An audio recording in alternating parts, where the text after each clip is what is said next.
Welcome to FS1 College Football, sponsored by Rocket Mortgage.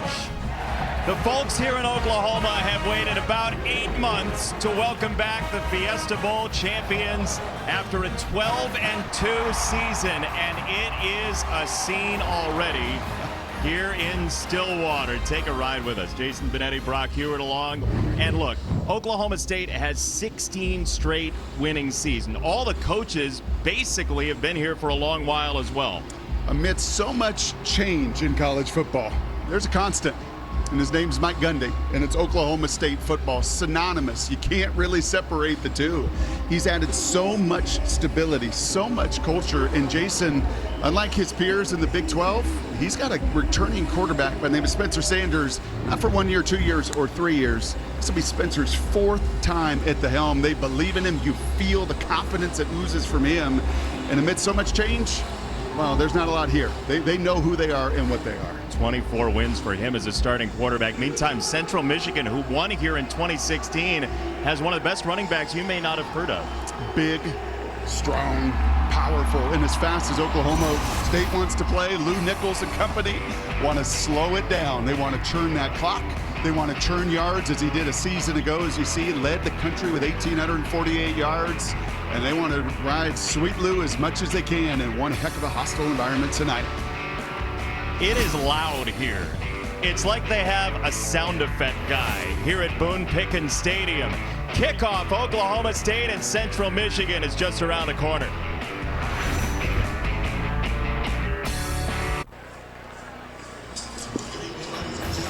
Welcome back to FS1 College Football, sponsored by Rocket Mortgage. Last time Central Michigan was here at Boone Pickens Stadium, they got, Oklahoma State fans remember, an extra down. Rush, stepping up, throwing to Kroll, catches the lateral. Here comes Willis racing to the end zone. Touchdown! Unbelievable! Central Michigan does it!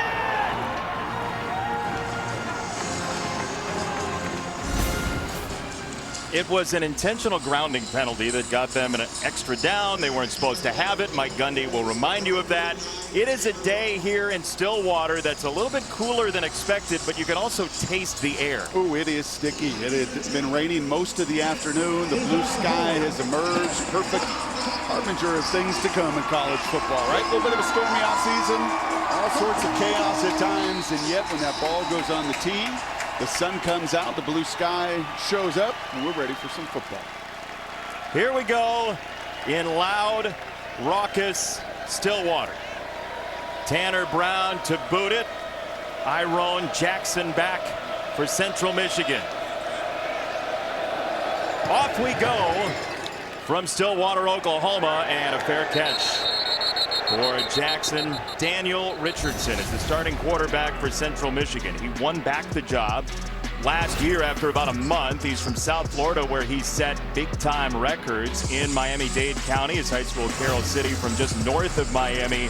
Last year at Central Michigan, 60%. He's part of the reason they won the Sun Bowl against Washington State. He's just a little baller. I mean, not the biggest. You can see him just in that huddle. He's surrounded by giants around him. He's got a big bruising back. But he's the point guard. He's a facilitator, a South Florida kid that energized his program when he came in the fourth quarter to beat Florida International last year, and he has not looked back since. They feel very confident about his positivity in the face of a dangerous defensive line for Oklahoma State. Opening pass is a screen, and that is Lou Nichols, who is absolutely driven down by Mason Cobb, the new starting linebacker. So Central Michigan at the offensive line spot is led by Jamez Kimbrell, a big-time leader for them. Dallas Dixon, one of their returning wide receivers, a rare one after they lost Khalil Pimpleton to the NFL. But Nichols really is the featured guy as he's split out wide. This opening long ball is batted away. He was looking for Jalen McGoy, and it's third down. Oklahoma State's defense, they may play upwards of 14 defensive linemen. Brock Martin is 24 years old. They call him Dad on that defensive line. They will rotate a lot of guys in and out. They've lost a couple of linebackers. Benson and Cobb take over at that spot, and the 5-man defensive backfield, along with the honorable mention all Big 12 player last year, Jason Taylor.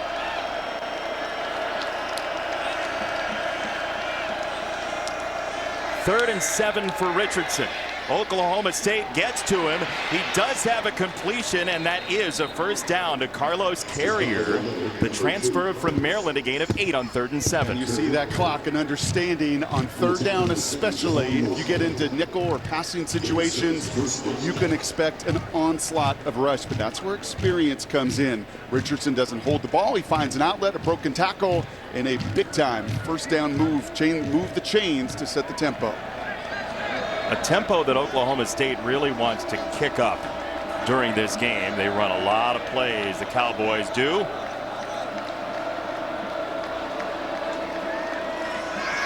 First run for Nichols, tried to bounce it outside, and he got tripped up.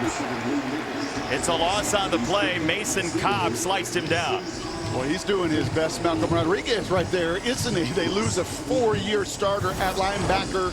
Kudos to you, Rodrigo, for making that team in Detroit. But Cobb, well, he learned from his predecessor. He sees it, he explodes, he makes the tackle for loss. Coming downhill is what these Cowboys do at that linebacker position. Yeah, how about Rodriguez, by the way? Coming on strong for the Lions. Mike Gundy very proud of him. Just talked to him the other day. 2nd down and 12, and Miles Bailey, the second back, checks in, and he gets drilled by Xavier Benson, another new linebacker. You know, one of the keys, you hear this a lot from coaches, especially on the road, but Jim McElwain, he's coached a lot of football in his career, and he said first down's key for us. We've got to have success on first down. If they are stagnant, if they go backwards as they did on that first down, well, you're looking at these situations, 3rd and 10, and against this front and this crew and this pass rush, it's just not sustainable. Jim McElwain, coach of the year in the MAC a couple of years ago. He knows big situations. He's coached in them at Florida and beyond. Another screen. This is a middle screen, and that's going nowhere for Bailey. 4th down coming up. Boy, Mason Cobb has been really active. He sure has. He beats the block that time of the right guard Ferris. You see 66. He's coming out. Paul Petrino, new offensive coordinator. He knows what he's facing. 2 screens in the first series here to try to slow down that rush. But Mason Cobb is up for the challenge. Reading, diagnosing, and finishing. If you're a Big 12 offensive coordinator, you're looking and saying, I thought they lost the linebackers. They were supposed to be gone, and now Cobb and Benson with a big first series for the Cowboys. Luke Alzinga the punt. Brennan Presley back to receive, and he goes to the deck at the 25-yard line. We will see the Cowboys offense and the longtime starter Spencer Sanders with some new toys on the outside next.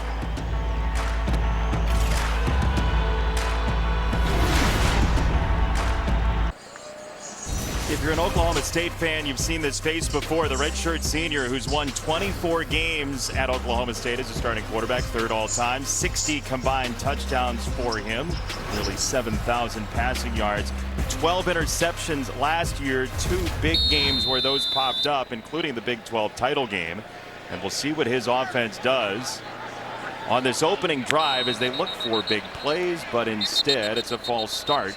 That's the big left tackle, the newbie, Caleb Etienne. Full start. Number 76. Offense. 5-yard penalty. First down. 8-person crew and our ACC referee Stuart Mullins on that false start call. This Oklahoma State offense, you met Etienne, the left tackle. Preston Wilson, the center, is so important for them. And there you see Richardson, the tailback, who gets the start, replacing Jalen Warren, who made the Pittsburgh Steelers.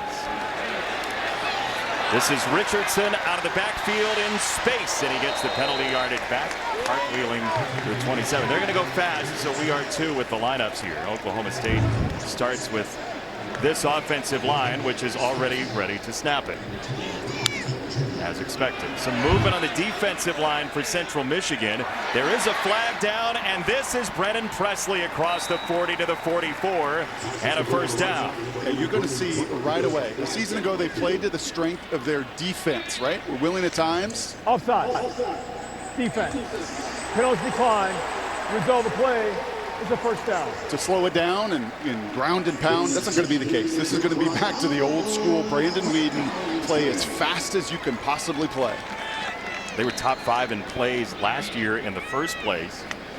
Casey Dunn in his 12th year as the coach here, as the offensive coordinator, as Richardson knocked down by Robbie Stewart, who's back from injury. But when you've got a 4th-year signal caller that knows these plays as well as your offensive coordinator could call them himself, you can play this fast.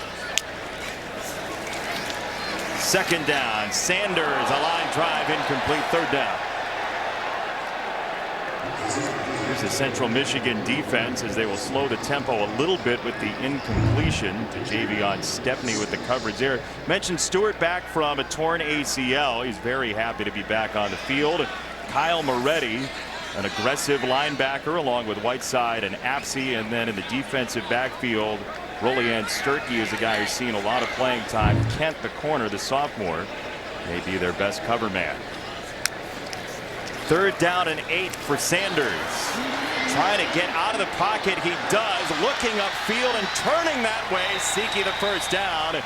And he is very close. Stepney took him out of bounds. They will give him the first down. Yeah, the aforementioned Moretti is the one on a little line stunt, the linebacker that gets into the backfield, but this is what Rob Akey, the coordinator, was concerned about. That's the X factor that Sanders brings. You've got him beat on the whiteboard, right? You get home with the stunt, but you just, unfortunately, with his legs, can't keep him corralled. His awareness as well to see the first down line. He got there to the 45.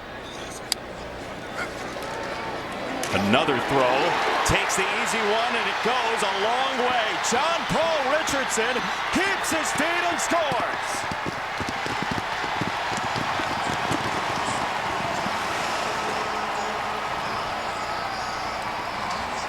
Well, he wanted big plays.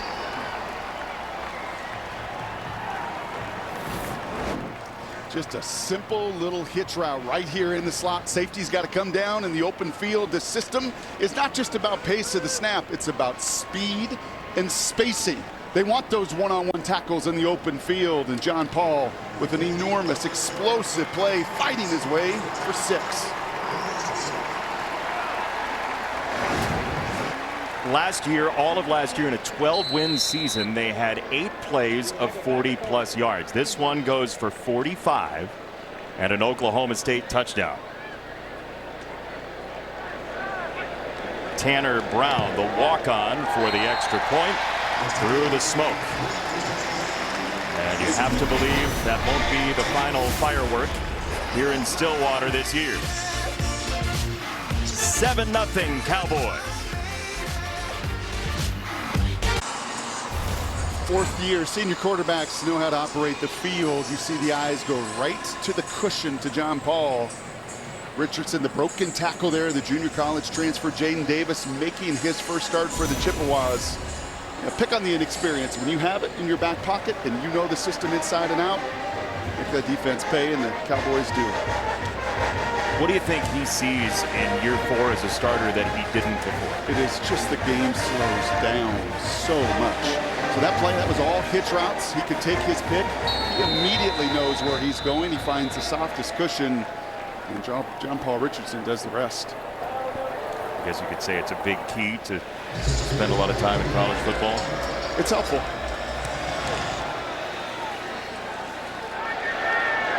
That one goes into the end zone. Time for our Built for Success, presented by Rocket Mortgage. For the playbook on home loans, Rocket can.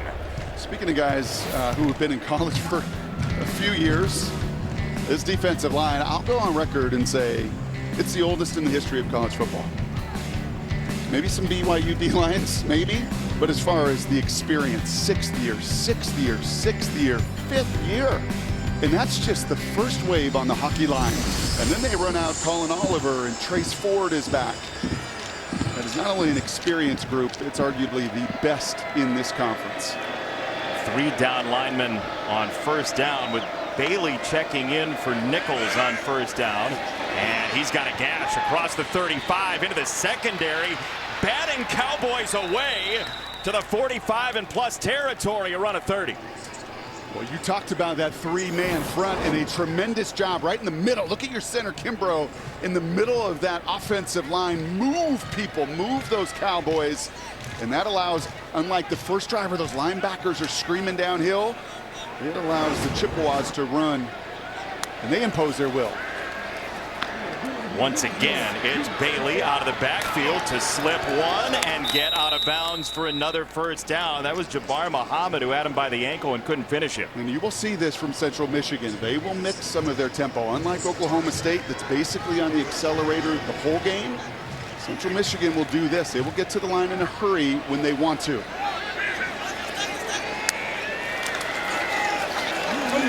Nichols, aggressive run again. Second down coming up.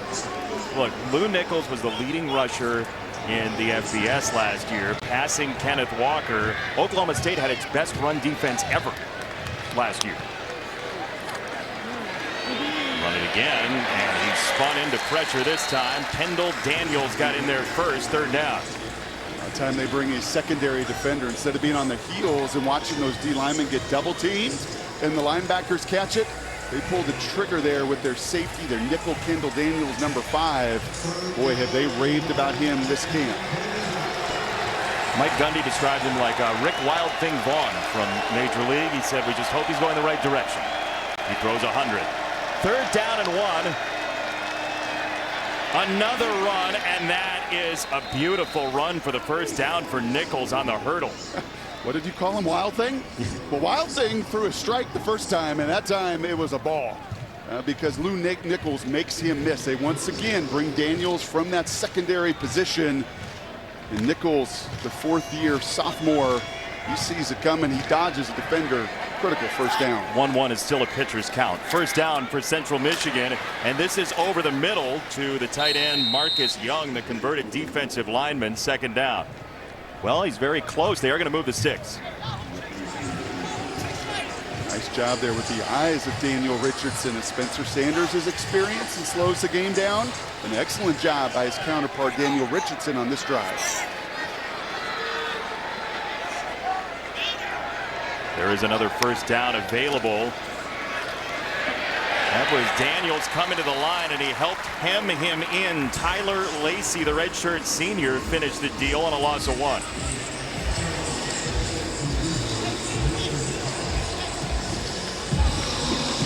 Derek Mason can do a lot with this defense. He's a new defensive coordinator. He inherited institutional knowledge.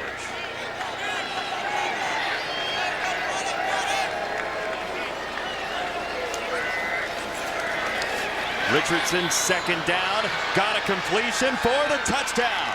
Carlos Carrier, the transfer for Central Michigan. That's about as simple as it gets. Zone coverage here. Poor recognition from the Cowboys. Carrier just on a little shallow cross. He reads zone coverage. He finds a soft spot right there. And there's no one to be found. There's no linebackers. There's no secondary defenders. That's a little reminder. As good as that group is up front, there is one Cowboy on the back end that has started more than one game in their career for the Cowboys. Kind of get the feeling there might be points in Oklahoma State games this year. I'm careful on the limb, everybody. 7-7 halfway through the first quarter. Central Michigan's response, a Carlos Carrier touchdown. Brock, what do you got on your clicker? That is a tremendous response, isn't it? Don't you get excited about the clicker yet? Look, I'm so pumped to see it in action. You've been talking about it for weeks. I just figured, you know what, let's go ahead and do it. You're just going to have to wait and look at all these beautiful babies and pretty pictures, and the stadium excited to welcome back college football. See, she's also excited about, everybody's excited about the clicker.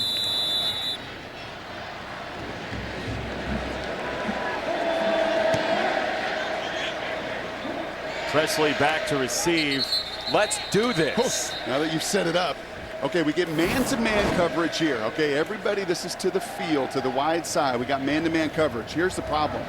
These two do not communicate. That's Taylor, the new linebacker, Benson. Right as you watch the play unfold, and you're going to see Carrier. Nobody's communicating here. He is running wide open. Somebody there has to make a call. And that is where the years, you called it institutional knowledge. That's what they had here in Stillwater with so many guys on the back end. A breakdown in communication leads to the touchdown. When does that call have to happen? Well, according to Derek Mason, information's in the formation right from the jump. Sanders wants to launch. There it goes downfield and just off the fingertips of Presley.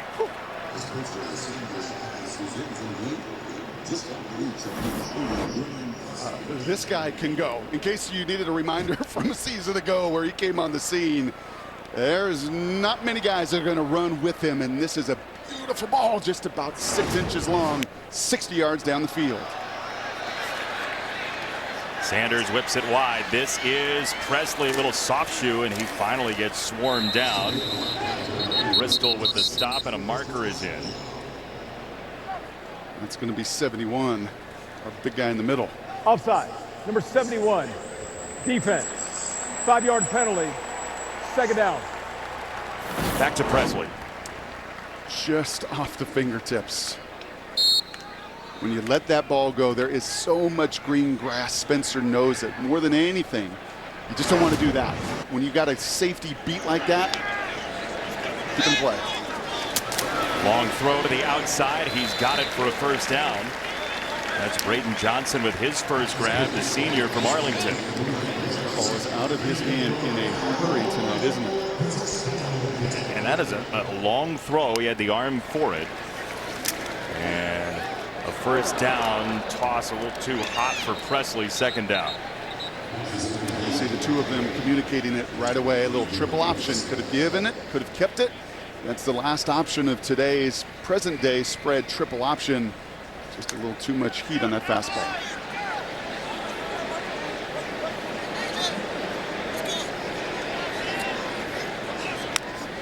Second down.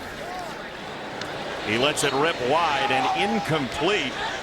Tell you what, Dante Kent is happy to be here. Third down coming up. That's Bryson Green. He is playing tonight for an injured Jaden Bray. Expected to see Jaden Bray. He was a scratch.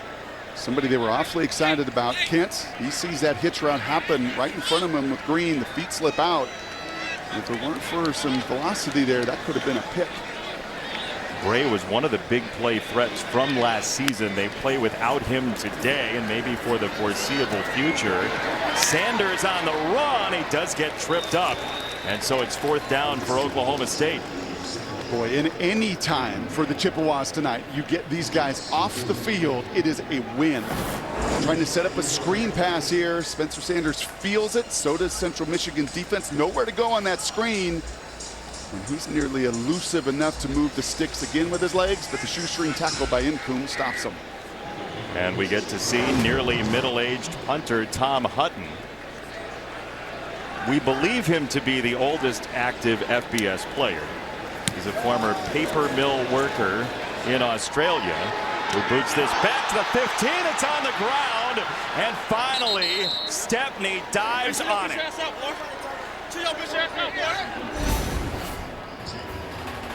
Nearly tragic for Central Michigan there.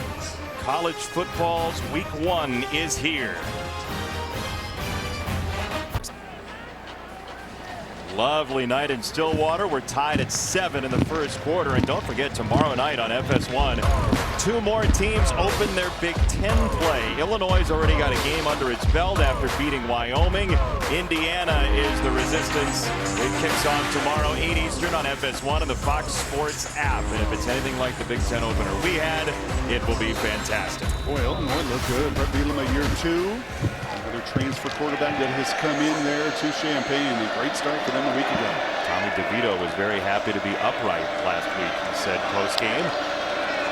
On first down, Lou Nichols on the run, and Central Michigan got a big hit on a first down early in the game here, and that one goes for 1. Well, they've done a nice job in the interior. Your guy, Jamez Kimbrough, from your high school, number 50, the leader, the voice. They're going to play this game from the inside out. They're going to try to control this group in the front 7 That veteran center and the two guards next to him is going to be a key component. To be clear, you brought it up first.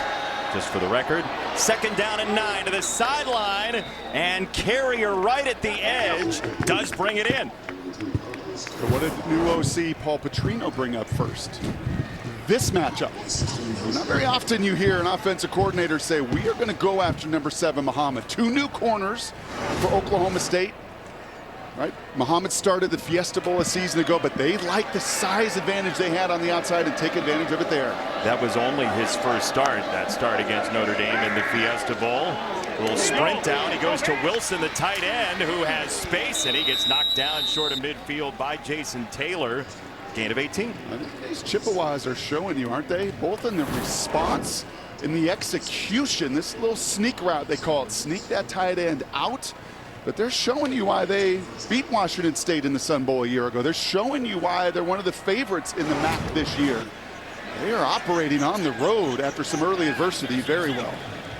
Again, they have a win here from 6 years ago. It's their only win against a ranked team since 2000, but there are memories in this fan base, and they have this guy, Lou Nichols, who runs very hard in a first down. And once again, look at this line of scrimmage. Look at these big fellas right here controlling it, getting movement, getting to the linebacker. That time it's Benson that gets swallowed. And I'm telling you, if you give number 7 Nichols room, you give him any daylight, he will make you pay. Richardson on the run to the edge and a stiff arm, and he does get taken down. It's a short gain. Sean Michael Flanagan was the one who took him down. Not known as a runner, known as a passer, over 8,000 yards or near it in high school in South Florida, but you got to keep him honest. They're going to bring safeties and nickel defenders. That's been some of the answer for Derek Mason. Every once in a while, at least showing that card that the QB will keep, it's important. This is for Nichols to the sideline, and I was struck by what Paul Petrino said about Richardson. He knows where his layups are. Yes, I love that line. Old coordinator said to me one time, the crumbs lead to the cookie, Mr. Heward. Take the crumbs, and eventually the big play will come. Take a layup, take a profit, anything you want, and you're seeing it on display. Sets them up with a 3rd down and 3 off a high snap. He waits and lobs it, and that rhythm was not there. 4th down. No, but it was also a double team right there on Carrier. The touchdown earlier, the fade route, and now look at the difference. You see Flanagan, Sean Michael Flanagan at the line of scrimmage. That's why the double pump. In the last moment, he bails out and helps out his corner. So a double team taking away that shot. It's going to be 50 for Marshall Meter, who was 17 for 26 last year. This effort for the lead is well wide. He's got to get a new number. I'm sorry. You just can't wear 64. Okay. So that's the problem. Well, the swing wasn't the best. The snap and hold, a little high, but good enough. But I don't know. I don't know why Mr. McElwain has got to give his kicker number 64. We'll see how he responds, not to that, but to the miss. Yep. Because he said last year he let the misses get to him. It was an uneven year, and if he's called upon late in the game, it'll be interesting to watch. Well, that reaction right there tells me he didn't like any of that setup. 8 for 8, freshman, all conference. Last year, as you said, 17 to 26. Richardson on 1st down puts his head down. It's a gain of 2. You're looking for a left guard at 64, the number 64. Just move on. Well, I would hope you would at some point, but it seems to be a sticking point for you. 2nd and 8 for Sanders. And Richardson gets 2 more. So what do you like here on 3rd and medium with this offense? Well, what I like right there are 2 good stops by a front. By the way, all the experience Oklahoma State on their D-line, Central Michigan's got a 2. 3rd and 6, you trust your senior quarterback. Spencer Sanders, pressure right in his face. He gets it away for a 1st down and then some for Richardson again. That's what I mean. You trust it. You let him pick the matchup. We saw cushion last time with Richardson. This time it's pressure right in the face. It's press coverage that he beats of the other Kemp brother playing corner, Ronald. Big conversion. The windup and the catch on the outside for Johnson. He is dragged down for a loss. Nice play by Ronald Kent Jr., one of those two Kent brothers. That's a pretty cool story, isn't it? Parents are thrilled, according to the defensive coordinator, Rob Akey. Never got to play together in high school. Get to play together after the transfer here at Central Michigan. Sanders down the middle, incomplete, maybe a little bit behind Johnson. Again, that is filling in. Bryson Green, he had 12 catches, a couple touchdowns a year ago, but he is filling in for Jaden Bray, who got a lot of work in training camp. Yes, it's behind him. Yes, you'd love to put it in front, but you got to find a way there if you're Green to just turn that body and corral the reception. He can't.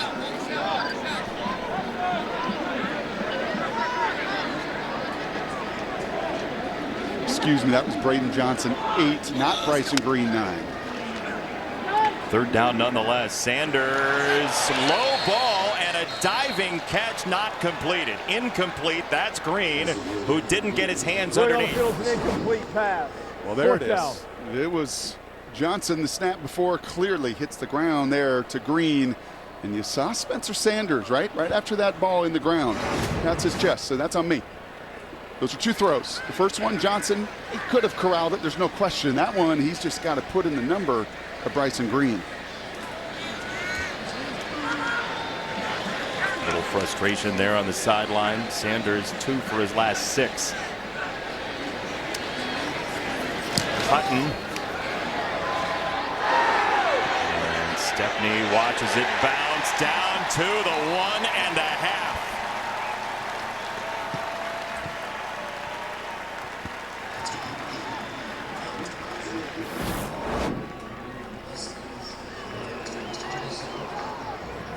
How about Brennan Presley getting downfield? It's awesome.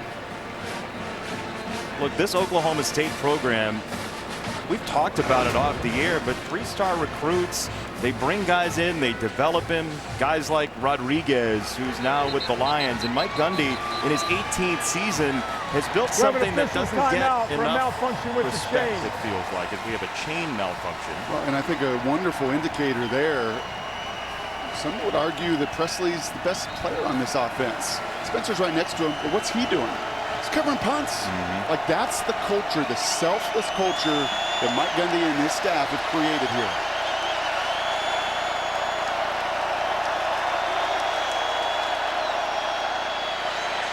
Nichols hit. Did he get it out of the end zone? He did not. It's a safety. Lamont Bishop. The runner did not get the ball out of the end zone. Safety.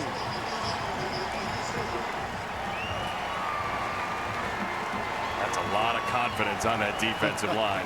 Yeah, that was a defensive line group, and I think a linebacker crew that got an earful in between drives. If we get into the backfield, and a tremendous job. That is all set up by Tyler Lacey. He slides inside. You see it right down the line. The whole football has to get across the line. I don't think it does. Bishop gets the tackle. Lacey makes the play. And then you have Corey Black come in, the defensive back, to stand there and make sure the ball doesn't get over the line. So it's 3 guys teaming to make that play. That's tremendous awareness. Y'all heard it at home. It was loud in that end zone, by the way. And you saw Jim McElwain right there with his hand say, hey, what happened there? Was that inside penetration? Exactly what it was. Listen in.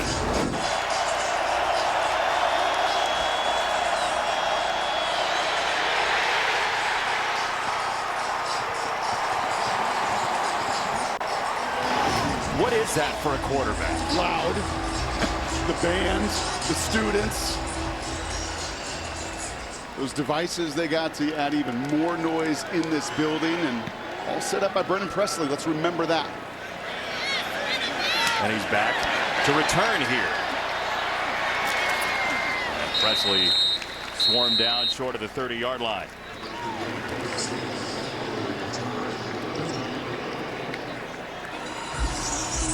Casey Dunn said to us before the game in our meeting, the offensive coordinator for Oklahoma State, with the defense we had last year, we just had to not mess it up. Yep. And this year, they're looking for a little bit more in terms of big plays. There's Casey.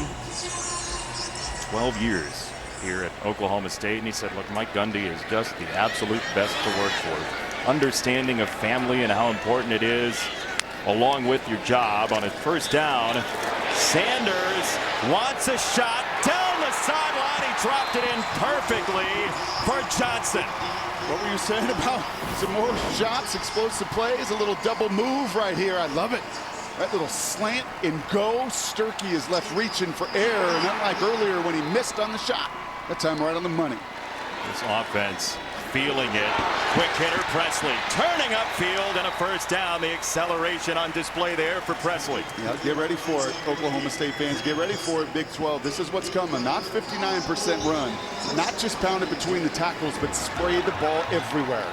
We're in official timeout for a malfunction with the chain equipment. That is our second chain malfunction. It's first game. First game for everybody. It's hard on that chain crew. That guy does not believe the first game excuse that you just made. You want to try to keep up the pace of this tempo? Do you want to try to explain it to that guy we just showed? No. They want to see this offense go, Brock. Yep. It is what they rep. It's what they practice. Keep an eye on 74, Preston Wilson, too. He is the center. He is the facilitator, the one that gets to that ball and really sets the tone for the rest of the big fellas to fit in beside him. Sort of fan out next to him and his energy to the football. On a first down, Sanders the lob to the end zone. Sturkey nicely pushed Johnson to the boundary. Really on the field, it's a complete pass. Take it down. He sure does. He gets beat on the slant and go, but a corner down here has to know that his friend is at boundary. And you use your shoulders, you use your body contact to force that incompletion. Second down, a run for Sanders. Woo! And he's weaving in. That was brilliant.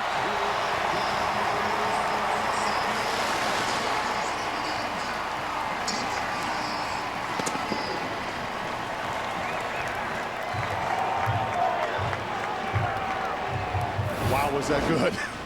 This is sweet feet. This is QB draw all the way. You could see the linemen, they engage.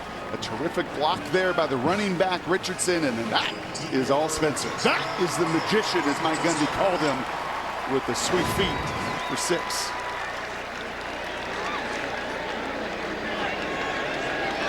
Yeah, Richardson didn't blow him up. He just got a piece as the lead blocker. Mike Gundy was very good here. For a lot of years as a quarterback, he couldn't make that move.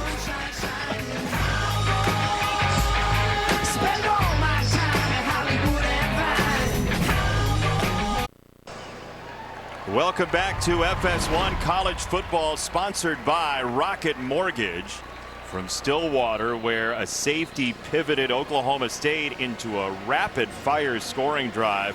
Spencer Sanders a touchdown run, and it's suddenly 16-7 in what was a closely played first quarter. You gotta always be a little careful in openers.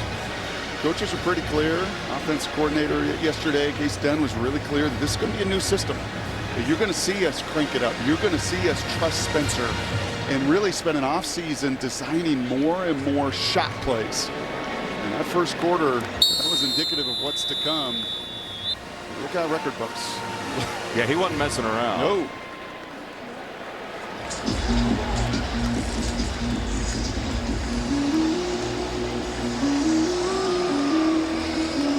Brown to kick it away for Jackson for Central Michigan.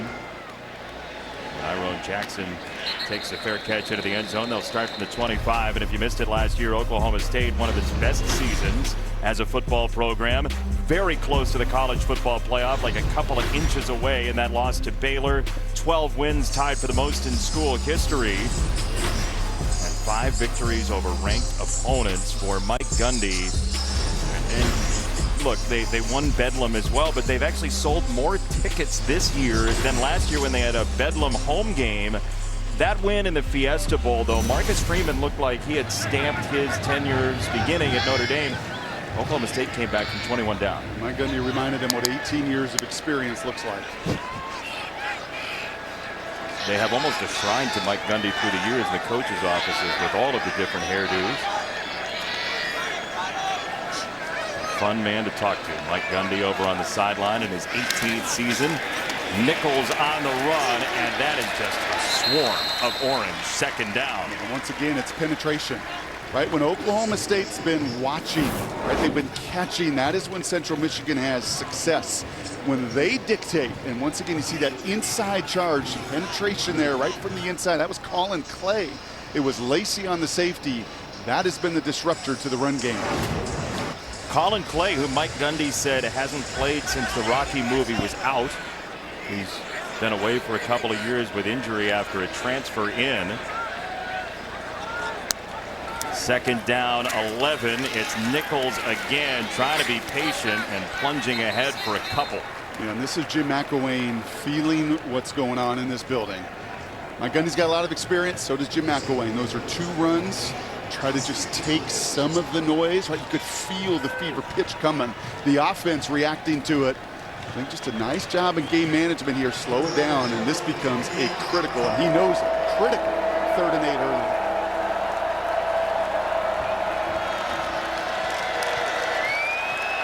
Got to get to the 35. Swinging out wide, Nichols. Met immediately by Kendall Daniels, the active freshman. And there you go. Yeah, that's what the locals want to see. This kid was one of the 5 highest rated recruits in Mike Gundy's history. You're going to see him right here. His eyes are all over it. This is one of the best backs in America, but when you're 6'4", you're 210, you're twitchy, you come downhill and you finish that tackle in the open field.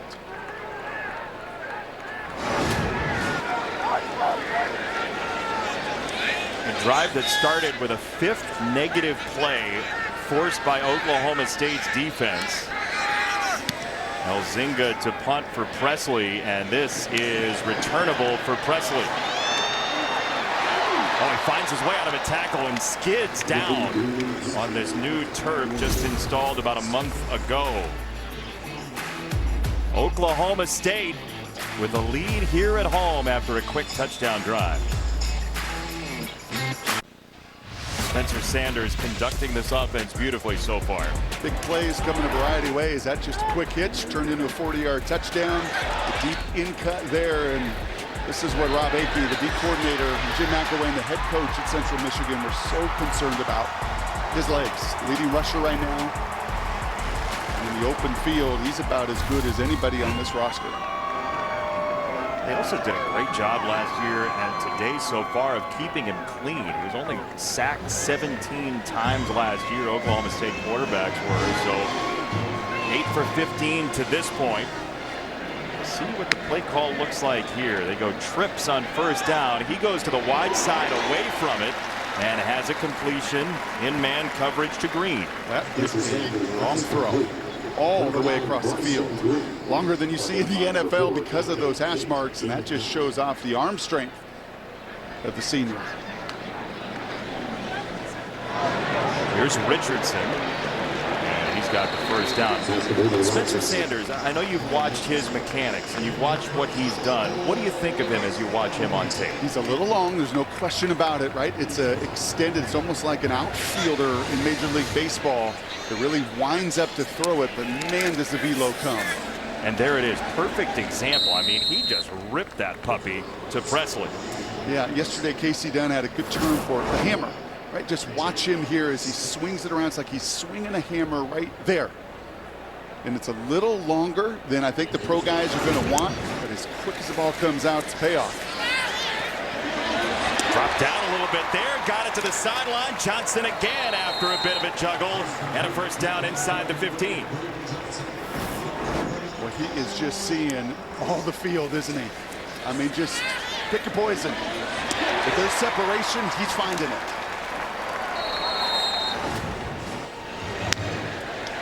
After the gain of 28, back to the air. Sanders, end zone. Johnson at the end line. What a catch. Wow.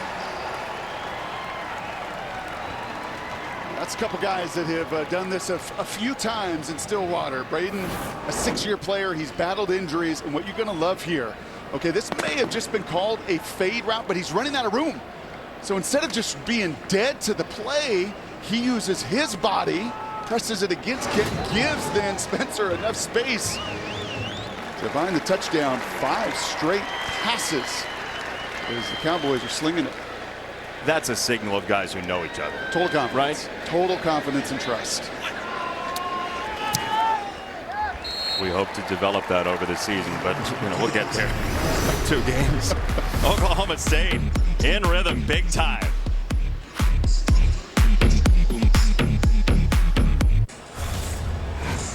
Hey, Oklahoma State's quarterback Spencer Sanders, a 4th-year starter, and he looks the part. Well, this is, you said it just a minute ago, that was easy. Since that safety, that was the turning point. This 7-7 game, and you see Mike Gundy here. They're a little different conversations when someone's done it for 4 years. You're not talking about how to call the play. You're talking about the finest, minute details there to take advantage of your opponent. Spencer's doing that right now. How about 20 passes through the first 26 plays? That's about 80%. It's a different script than a season ago. Jackson returns it from inside the 5, and he won't get to the 25. Central Michigan gets it back. Look, Central Michigan a year ago had an outstanding season. They were close to the MAC title game. They won their final 5 games en route to a Sun Bowl they weren't originally supposed to be a part of. But Jim McElwain, a 3-time Coach of the Year, different leagues. This guy knows what he's doing. He does. He does, and he knows right now, doggone it, that safety turned the momentum of the game. Because they were right in it there in that first quarter. Got to find a way here to stay on the field. That is a have-to on this drive. Richardson over the top, and he's got a completion of the 29 and all the way down to the 31-yard line, a gain of 11. Look, they were 1-11 4 years ago, Central Michigan. So there's belief here that kind of came out of nowhere. Cade Conley with the catch for 11, his first grab. Richardson loads it up to the sideline, and that line drive somehow sneaks through to Finn Hogan. Wow, how about that for the first catch of your collegiate career? The former track and hoop star does an awesome job right there. You see the eyes of Corey Black, press coverage there. He's trying to turn around. That's not even back shoulder, that's back 5. And a tremendous body control of the 6'5" Hogan to go down and get it. Another quick set, got it out quickly again. Joel Wilson, the tight end, so he's hit 3 different tight ends in the ball game so far, and a quick release. Remember the last drive, try to slow it down, you run, your 3rd and 8, you're off the field. Now you get back to what you did on your touchdown drive. Mixing, matching, getting the ball out of your quarterback's hands, trying to get these Cowboys on their heels.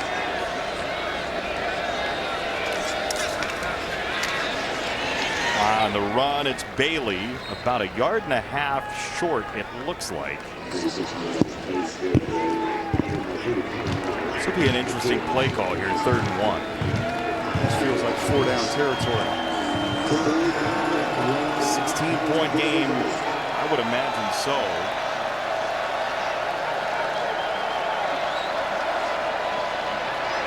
It is Bailey, and he is dropped. Jason Taylor came slicing in.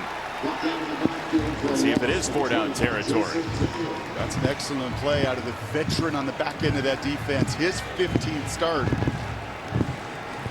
Jim McElwain is thinking about it. Yeah, I think he's going to go for it, or at least try to hard down if anything else. Brought in another tight end, Mitchell Collier, from the sideline.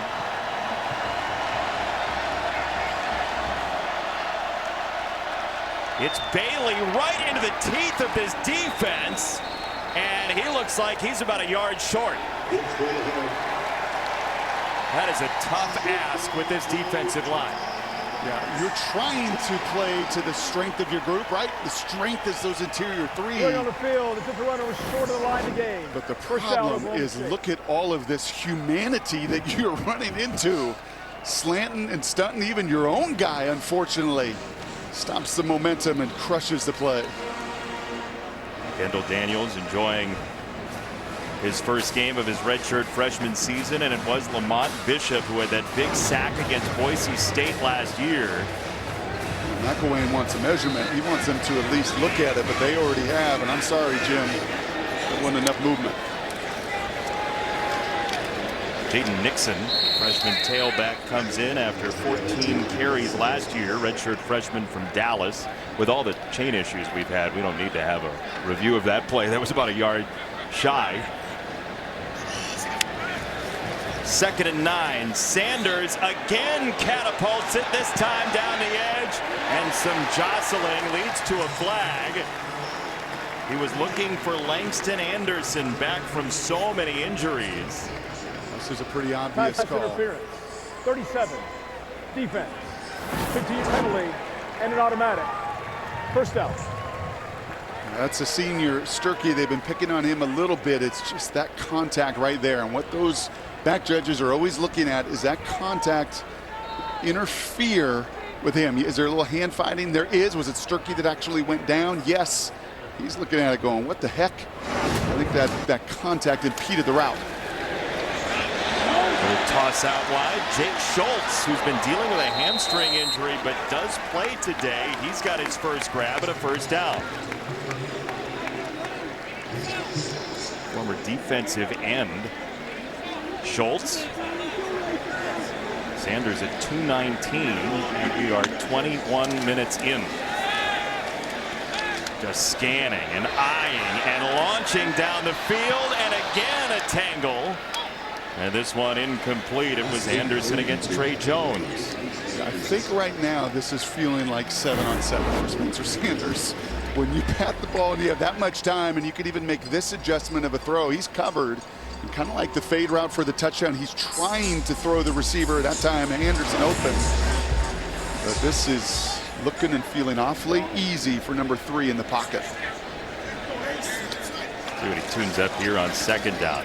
Quick set.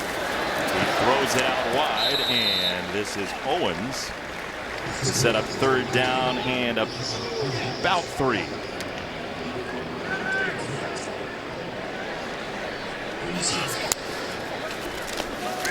Nixon with his head down. Bowles for the first down. It's pretty good, isn't it? It's Adrian Peterson's cousin, Brock. And it kind of looked like him there. And I think they just mixed in enough run to keep him honest. Sanders dodging, and he does go down. Maybe a couple years ago, he's got a notion to try and do something with that, and he decided, you know what? Yep. No reason. Yeah, you learn the value. Remember Peyton Manning, right? What did he do? He throw the ball away. He would avoid sacks. At this stage of your career, you have shown your toughness to your teammates. Much more importantly, now you need to show your durability in protecting the football. That is a great point. 4 years as a starter, Sanders got it out to Nixon, the freshman. On the turbo jets for a score.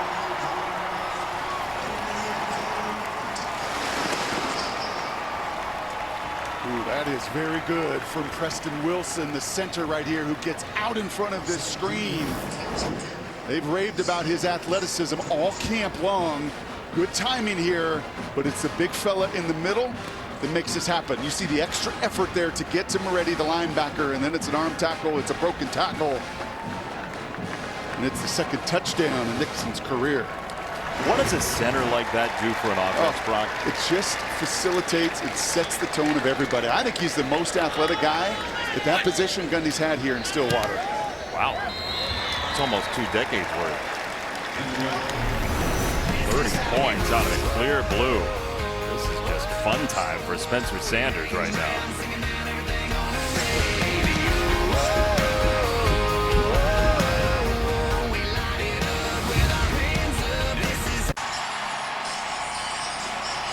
What a tailgating scene here at Boone Pickens Stadium. They've been waiting a while to herald this Cowboy team that won the Fiesta Bowl last year and really had a chance at the college football playoff. I mean, it was Desmond Jackson tackled at about the 6-inch line. kids are happy. The folks with the Hawaiian shirts are happy. Everybody with keys is happy. The paddle people are happy. 30-7. 23 straight for Oklahoma State. The safety was a big play. Let's go back to that Big 12 title game, because look, this is how close they were. 4 cracks at it. Run, play action, and that play that when the edge is broken, you're thinking, okay, that's it. You win. But every little blade of grass, as defensive coaches love to talk about, we defend every last blade of grass. Baylor did it, and they go on to win the title. This is a Big 12 that's totally up for grabs, as there's an injured party down for Central Michigan. Shoulder, he might be down a little bit. Central Michigan's Biggins is down. Nari Biggins is the injured player. That is the one thing you need to avoid if you're Central Michigan. You're coming into a hostile environment against a bigger, faster, experienced team. And when you play, and they'll go on and play Penn State up in Happy Valley too, and Jim McElwain knows the benefits for the school, for the programs. And you may get beat, but boy, you just do not want to see injuries pile up when you play a physical opponent like Mike Gundy's.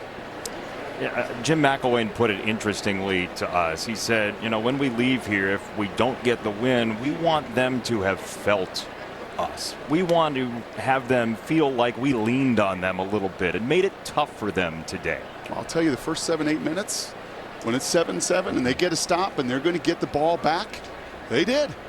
They had people in here going, whoa, that's a pretty good operation.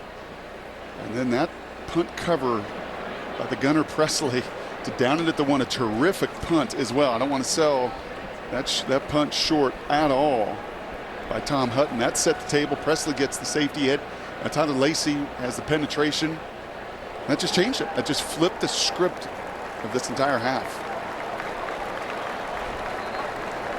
That kid's been working on his faces just in case the camera came to him in the crowd for months, as the injured party for Central Michigan, Biggins, comes off the field.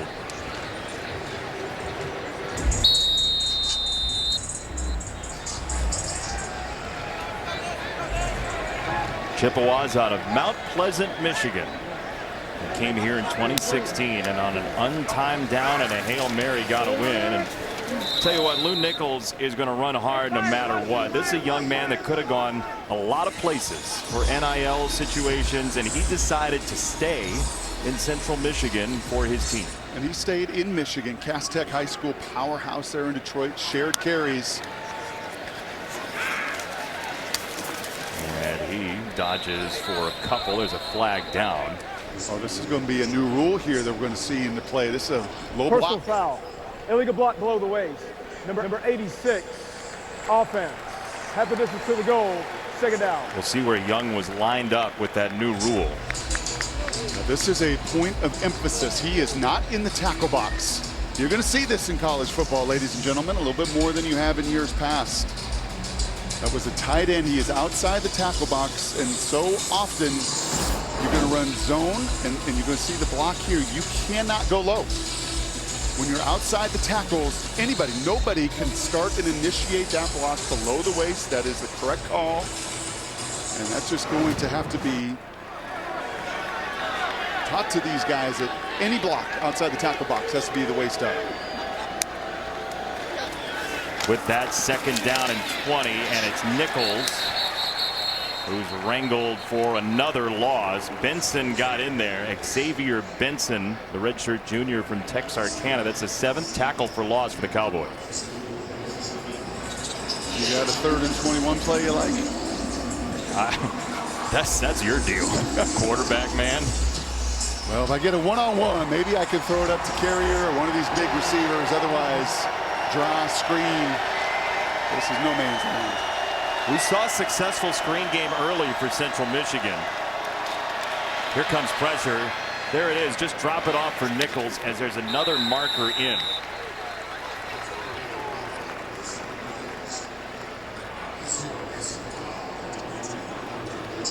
Holding. Offense. Number 75. Penalties declined. 4th down. It's on the new left tackle, Davis Heinsohn. They lost 2 NFL tackles this past year. There is Colin Oliver rushing him, yet another name. We haven't said much in this first half, but add him to the list of Colin Clay and Brock Martin and Tyler Lacey and Trace Ford and all the rest that are nightmares for the Jim McElwains that got to come in this building and face that front 4 or 14.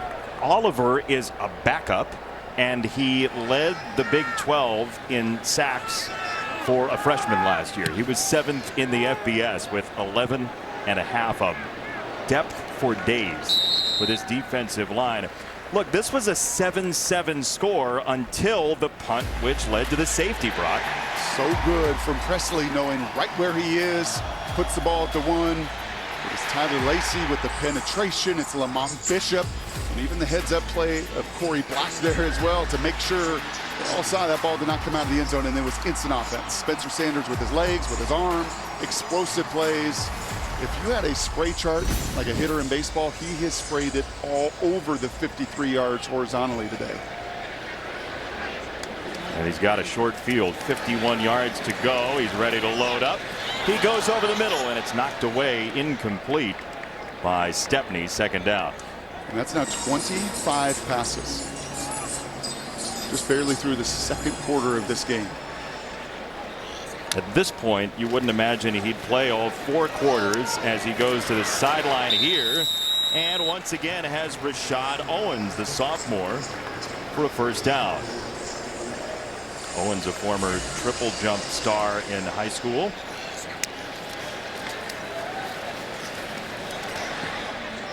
Out wide, Nixon in space, and he's out of bounds at about the 32.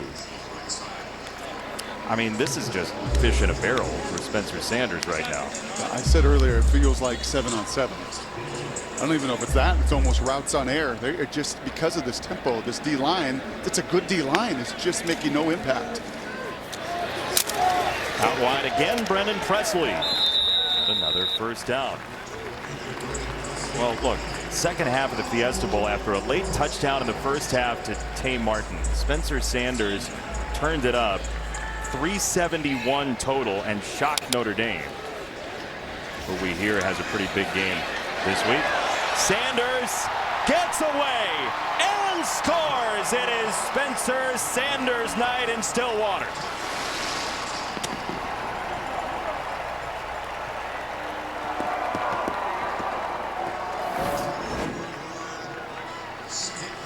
Mike Gundy, Big 12 Media Days, a month and a half ago, said this guy's a magician. I mean, they don't even get to feel this in practice, right? There's no live contact. You're not hitting Spencer Sanders. It's not like he's gets to rep that all the time. And John Wesley Whiteside saying, man, this is ridiculous. This guy is toying with us right now. What do you do against him right now? You got to try to tackle. They did. He got away. He's been off the rails for a while. Spencer Sanders so far tonight has thrown the ball 28 times. He's got 5 total touchdowns for a career high and a half. And just checking the clock, yes, it's not over yet. Yeah, this is making a statement. He and the rest of his teammates, because I think the nation knows Oklahoma State's good. The nation knows that. They wonder if they're great. And I think Spencer the same way. He's very good. But can he be great? And you're kind of aghast, right? Like, what do you do to stop him? Because right now, he in this whole operation, this is what greatness looks like. He's the 4th-year starter. You got transfer quarterbacks coming into the Big 12. Coming up at the half, stay tuned for Mike Hill, Bruce Feldman, and the State Farm halftime show. Penn State and Purdue highlights coming up. West Virginia Pitt is back. Game is always fantastic. Glad to see it back on the schedule. And then Oklahoma and UTEP coming up on Saturday. We'll be there in Norman. You hear a lot about JT Daniels at West Virginia. Dylan Gabriel at Oklahoma. Transfer quarterbacks coming into the Big 12. But you have Spencer Sanders, whose knowledge of this system certainly has him at the vanguard as well of this league. As Richardson goes to the outside for a couple yards. All right, so look, I just mentioned it, and this is what we call synergy. Saturday on Fox, Brent Venables in his debut in Norman. Marvin Mims, a big play threat against UTEP, who's already played a game. Get some of those kinks out against North Texas. 3:30 Eastern on Fox and the Fox Sports app. What one thing are you most excited to see on Saturday, or interested to see? Oh, just Brent Venables' energy. I mean, the folks down in Norman, about an hour and a half from here, are loving what he is selling right now. His juice, his energy. The script has totally flipped. I mean, they have become a defensive. We have a defensive guy and a defensive head coach. And you're looking at the defensive monsters here for the Cowboys. It's going to be a different kind of energy than what we've experienced with Lincoln Riley, running really with an offensive flow. November 19th in Norman this year is Bedlam, the Cowboys and the Sooners. Third down, Central Michigan. Richardson takes a couple to the tight end Wilson again, who lurches forward on the first down catch. I think now, even though you operate better with some tempo, when Central Michigan has moved the ball, it's been with some tempo. Gosh, just with the way this game is going, I think I'm taking just a lot more of that play clock down. For your defense's sake, Yes. right? That one whistled right there to the sideline, and Carrier could not reel it in. Complete pass. Check it out. It's a good experience for these two corners on the outside. Muhammad and Black, they've been picked on a little bit. They're going to be, because that is the one element of this defense where there is inexperience, where there is some uncertainty. They've done it on special teams. A spot start for Muhammad in the Fiesta Bowl. Black has played plenty, but he's not been under the microscope as he's going to be sitting out there on the edge having to defend one-on-ones just like that. At the blocked field goal in the Big 12 title game, but that is a different story at GB, as this over the middle is caught by Dallas Dixon, and our first chance to call his name, the guy we expected to be maybe the leading receiver today for Central.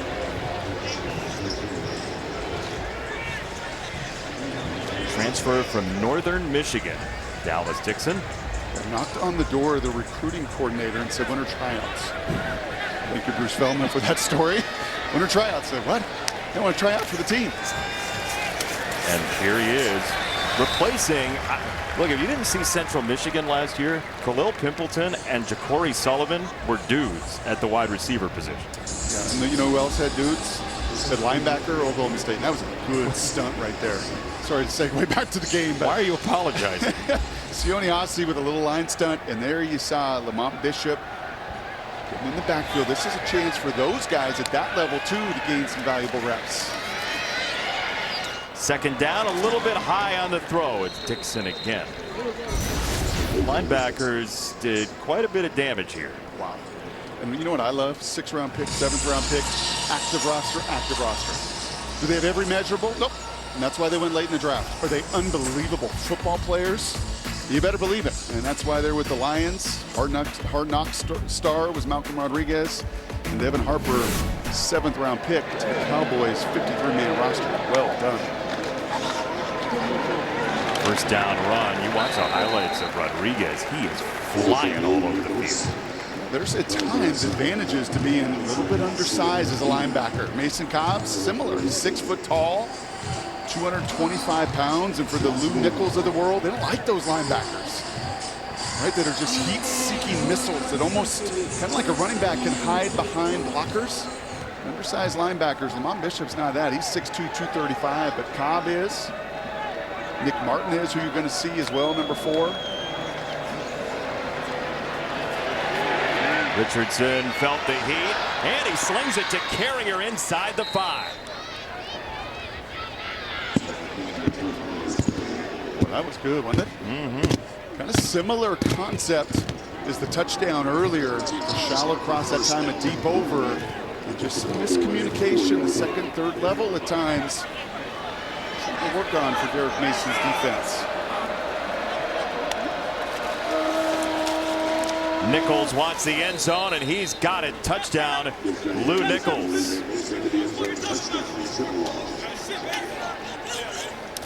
You said it, man. Lou Nichols is not going to stop running hard, and either is Carlos Carrier. So you saw the shallow cross earlier for the touchdown. Same kind of concept, just deeper Right in that time, the linebacker, Lamont Bishop, gets turned around. Just some soft spots in that zone coverage, and then here's Sweet Lou doing what he can do, putting those pads down for 6. We heard Daniel Richardson from his coaches. The moment's not going to be too big for him, and he's still engaged. They're going for 2. Play clock down to 3. Just in time. Richardson back of the end zone, and he does have it to Jalen McGoy. Boy, was there some misdirection on that play. And that's a veteran coordinator, Paul Petrino, first year, saying, okay, this defense, when we can block them, we can confuse them a little bit with those crossing routes. And that had a whole lot of pre-snap movement, post-snap movement. Excellent execution from the Chippewas. That's the misdirection you're talking about. Yeah, window dressing is what defenders call it. But all this movement before, there's a little motion. There was a shift before that. Look at the receivers crossing every which way. Hard for even veteran defenses on the back end to sort it out. Much more difficult for inexperienced groups. You saw in that play Nichols too. I mean, you're talking the leading rusher in the FBS last year with a nice block to make sure that it was clean for Richardson. And so I'm going to ask you a question, and I think I know the answer already. 3 timeouts. What's this look like for Oklahoma State? Go time. I figured as much. Hey, coming up at the half, Mike Hill, Bruce Feldman, State Farm halftime show. Backyard Brawl is back. They have had some epic games. West Virginia and Pitt together again. A lot of change at Pitt. Jordan Addison gone. Kenny Pickett gone. The offensive coordinator Mark Whipple is gone. Well, how about 2 former USC guys slinging it? Slovis and JT Daniels in the backyard brawl. Only makes sense. And we'll get a preview of UTEP and Oklahoma. There's Pistol Pete, who I was this many days old when I learned that Pistol Pete is modeled after an actual human being who rode in the homecoming parade at one point. His name was Frank Eden. And there's a run for Richardson. We'll see what they do after that. The kids evidently thought the guy looked like a mascot, so they petitioned to make him the mascot. Pistol Pete is actually a guy named Frank Eden from way back in the day. There, you learned something. Down the middle, wide open. Presley wheeling at the 40. He gets outside. Presley is out of bounds inside the 20. My goodness. Wow. And look at this throw. I mean, he is swinging the hammer, and he's putting it between the 8 and the 0, and then Presley doing, like the video game, the X button on it. Can't tackle. Sanders late in the half on the lob, and if that got through, well, it's a hail of flags in the end zone. Kent against Presley went to 80 in orange. Pass interference, number 2, defense. By rule, the ball be placed at the 2-yard line with an automatic first down. Yeah, this is just so difficult. An inside fade route, you're really giving those twos all the real estate in the world. Kent doesn't come back. He doesn't turn towards the football. Mike Pereira will tell you, you've got to at least look back when you go through the receiver like that. It will generate that penalty every single time. Oh, and by the way, still 14 seconds. And, yeah, 3 timeouts. 3 timeouts, and here comes the defensive line. And that's just frustration for Whiteside.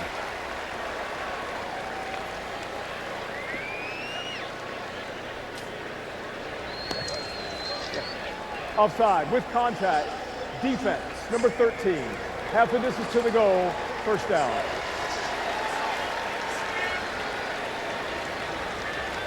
And remember, Oklahoma State gets the ball for Rob Akey's defense to begin the second half. It's not the thing that thrills him most in the world right now. The run, it's Richardson. Easy does it for point number 43 of the half.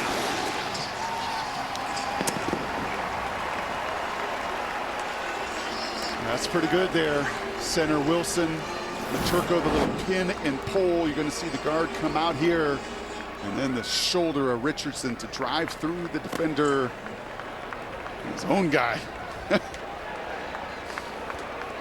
Hey, look, Rodrigo is a salsa dancer, but Spencer Sanders might have his own deal coming up.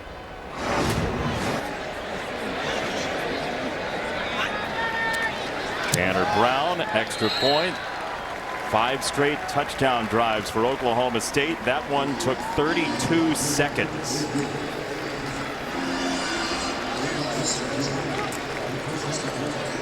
So the Big 12 is kind of a mystery coming into this season, and a little piece of evidence for the conference has displayed itself in Stillwater in 30 minutes so far. Yeah, you got that sense, didn't you, yesterday sitting with Mike Gundy? I don't know what Jim McElwain's upset about. He's got to go talk to his guys about tackling. Maybe doesn't like the pass interference, but you could tell sitting with Mike yesterday, and he said it for years in his 18 years, we'll never have as much depth. And I said, well, hold on a second. Your D-line goes 14 deep. So I know you could say that in year 5 or 10 or maybe even 15. He's like, okay, you're right. And we do go 8 deep in our O-line, and you've seen that. And you do have one of the deepest receiving corps in the Big 12. Now, running back, Dominic Richardson, Jay Nixon, that's a question mark. They're going to have to continue to stay healthy and grow and develop. But you just start walking through the roster. If those corners can play, that running back can play, you know number 3 can play. They're going to be as difficult and out as anybody in this conference. I just wonder, by the end of the season, what run-pass looks like for this team. I mean, what is it tonight? Nearly 80% pass? Yeah, it's over 80%. 29 passes, 12 runs, and a couple of those were Sanders. Yes. For a group that ran it 59% of the time a season ago. Totally different mix. They're going to huddle up, and Bailey on the run ends up at the 26. And I know you don't crown Heisman Trophy winners in the first half of this first game of the season. You want to try, though? But you know what else with Spencer Sanders you've not felt at all today, and Jim McElwain knew he needed it. He needed a takeaway. He needed the turnover. He needed some help. There has not been a hint or a whisper of the ball anywhere near a Chippewa defender. And if Spencer Sanders has fixed that and takes care of the football with all the playmaking, it's a nightmare for any of these coordinators defensively. And if anybody's saying, well, it's the first game of the season, Oklahoma State had a very difficult time in their non-conference last year. Spencer Sanders was out for a while. They dealt with injuries. So this is a different look after a 12-win season anyway last year. 44 points, the most they've had in a half in 5 seasons. All Oklahoma State at halftime, 44-15. Mike Hill and Bruce Feldman have the State Farm halftime show right after this.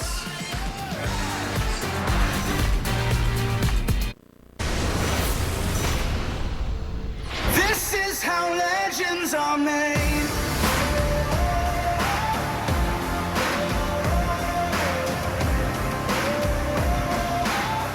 This is how legends are made.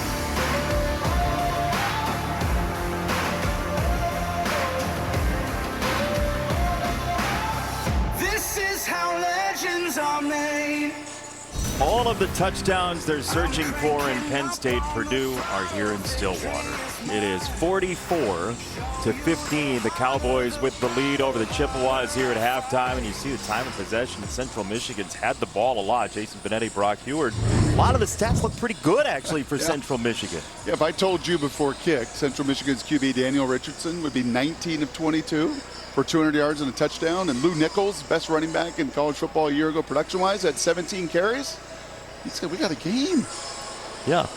But then there's this guy on the other side named Spencer Sanders that's put on an absolute show. I mean, Mike Gundy called him a magician before the season. I don't even think that's fair. I mean, he's been a technician. And other than maybe a couple throws that were a little low or one that was a little behind, just about a flawless first half for the senior. It has been a surgical performance for Spencer Sanders. And the kickoff for Oklahoma State, who deferred. They will get the ball, and Brennan Presley gets swung around by the helmet, and that's going to be a face mask coming in. You like touchdowns? Spencer Sanders has 5 of them in the first half. And all different varieties, and that's what happens when you've got 4 years banked in this system. That's as simple as it gets. A little pitch and catch on a hitch route. John Paul Richardson did the rest. That was Spencer Sanders' feet. Now we'll just throw a little fade route to Braden Johnson, leading receiver in the first half. Here's a little screen to Jaden Nixon, get him started. And by the way, we'll just show those fancy feet one more time. He is now in very good company. Sorry, I'm getting choked up about it. Patrick Mahomes, the last guy with 300+ passing yards and 2 rushing touchdowns in a half. I'll be all right. I'll make it. First down. Sanders wants another long ball, and he's got it. Braden Johnson again reaching back for this one.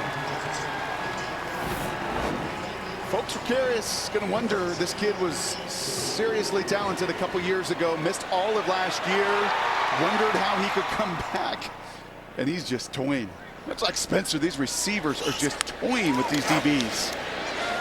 Sanders again, another touchdown on the horizon, and this time it's Green careening into the wall.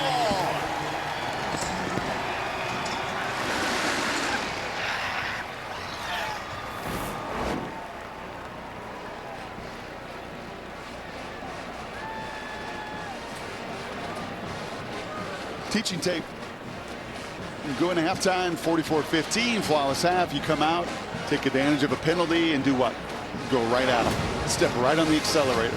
Another 40-yard play, the third of the night on a go-around, and then just a simple pitch and catch fade to the back pylon, executed perfectly.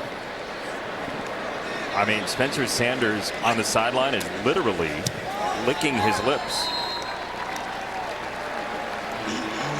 23 seconds worth after the kick return to get into the end zone again.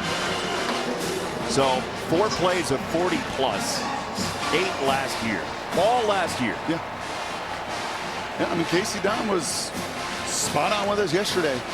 Say, hey, listen, you know, the nice thing is when you've got someone with so much experience, you know who you are and what you want to be, and we want to unleash Spencer.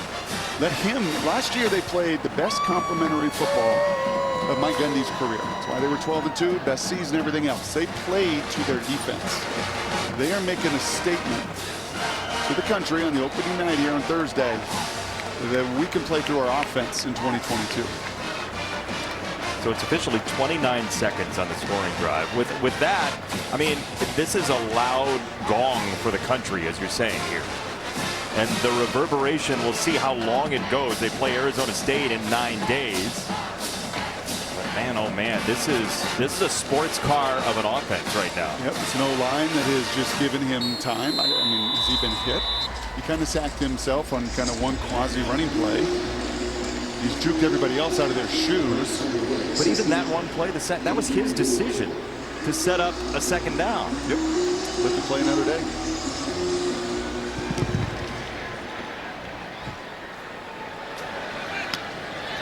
Jackson on the return. And he's to the 19.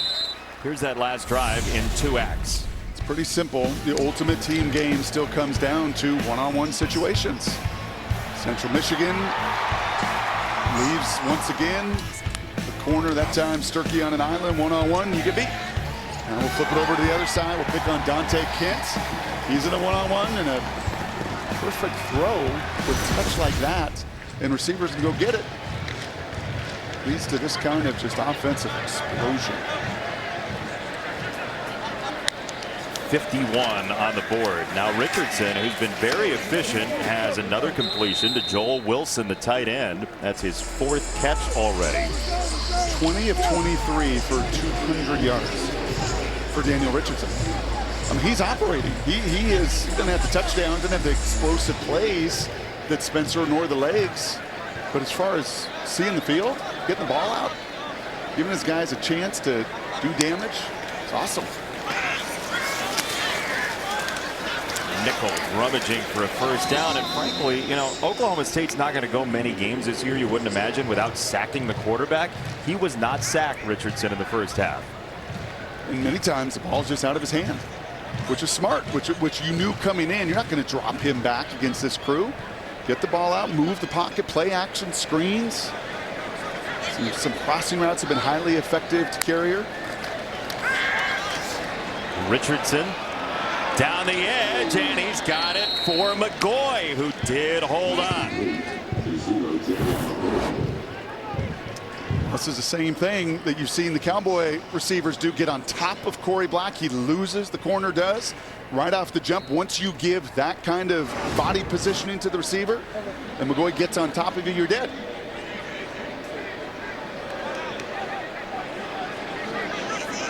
Goes for 29.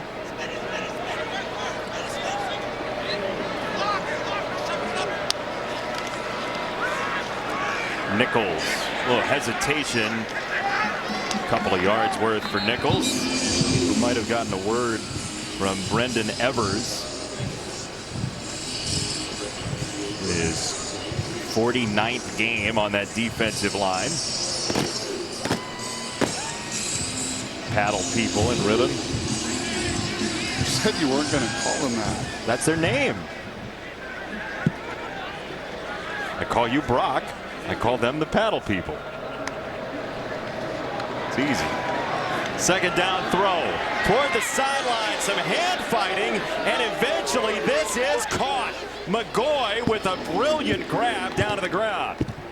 Gosh, you know what else is easy tonight? Just putting the ball in the air and letting these guys go get it on both sides. That is beautiful from the Ball State transfer. Inside fade route. Daniel Richardson says, Spencer, whatever you can do, I can throw it too. They love McGoy because he might have had his biggest game at Ball State against Central Michigan, a 2-touchdown game a couple of years ago. Nichols drives his legs down to the 1. Boy, he stops in a hurry, doesn't he? That time it was the safety Jason Taylor that is left reaching. He is a big back. That is a prototypical NFL running back. 220 pounds, you're going to run 4.5, but then you've got the feet in the open field, and that time he makes Taylor miss. Second and goal from the 1. It's a throw for Richardson, and McGoy does grab it. Touchdown.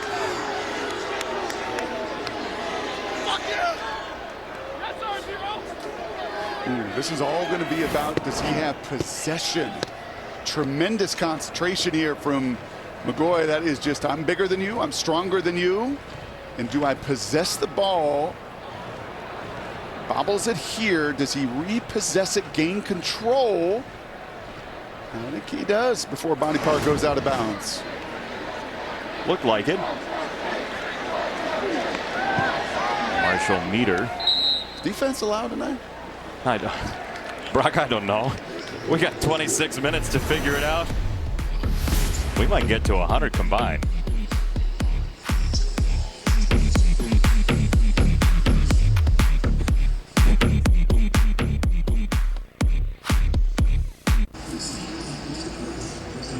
Welcome back to FS1 College Football, sponsored by Rocket Mortgage. Behind their logo, you saw 2 tailbacks, Barry Sanders and Thurman Thomas. And a little one enjoying the night here. This has not been a tailback-driven night for the most part. No, this has been a perimeter game, a space game, a QB game. Richardson's now 23 of 26 for 258. And kudos to you, Mr. McGoy. Your first touchdown is a Chippewa.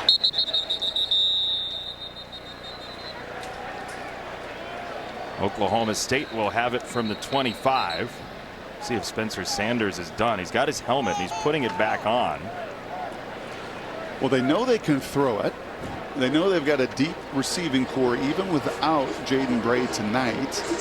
And there is no Blaine Green, still coming back from a wrist injury as well. How about a little run game? I mean, is this a time where you start to work on a little bit of stuff? I mean, you figure Central Michigan's going to play with so much cushion, right? Those 2 safeties have got to start to stay deep at some point. You still walk the safety down. Yeah, they're climbing one back into the box there, and this will be a run, and it was that safety Jones who got the first lick. Second down.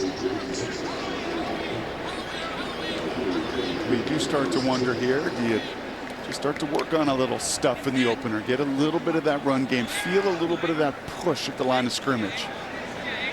Or do you just keep taking shots? I mean, that looks like fun, right? Sideline ball incomplete for Johnson. How much do you want to put on tape? What do you want to do with this half? Well, and you see right there, Spencer Sanders says, my fault. So that was I'm going to guess, a run play, and he just said, the heck with it.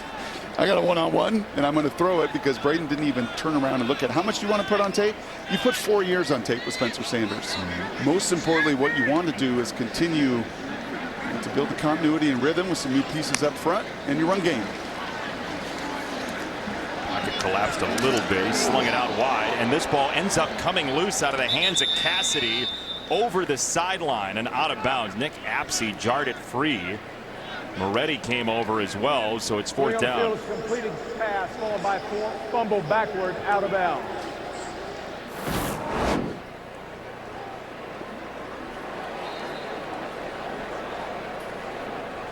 And I think that is a fumble. They look at everything. I don't think there was a body part down. I think Cassidy landed right on top of Apsey as the ball's fumbled out, and a 3-and-out for the Chippewa defense.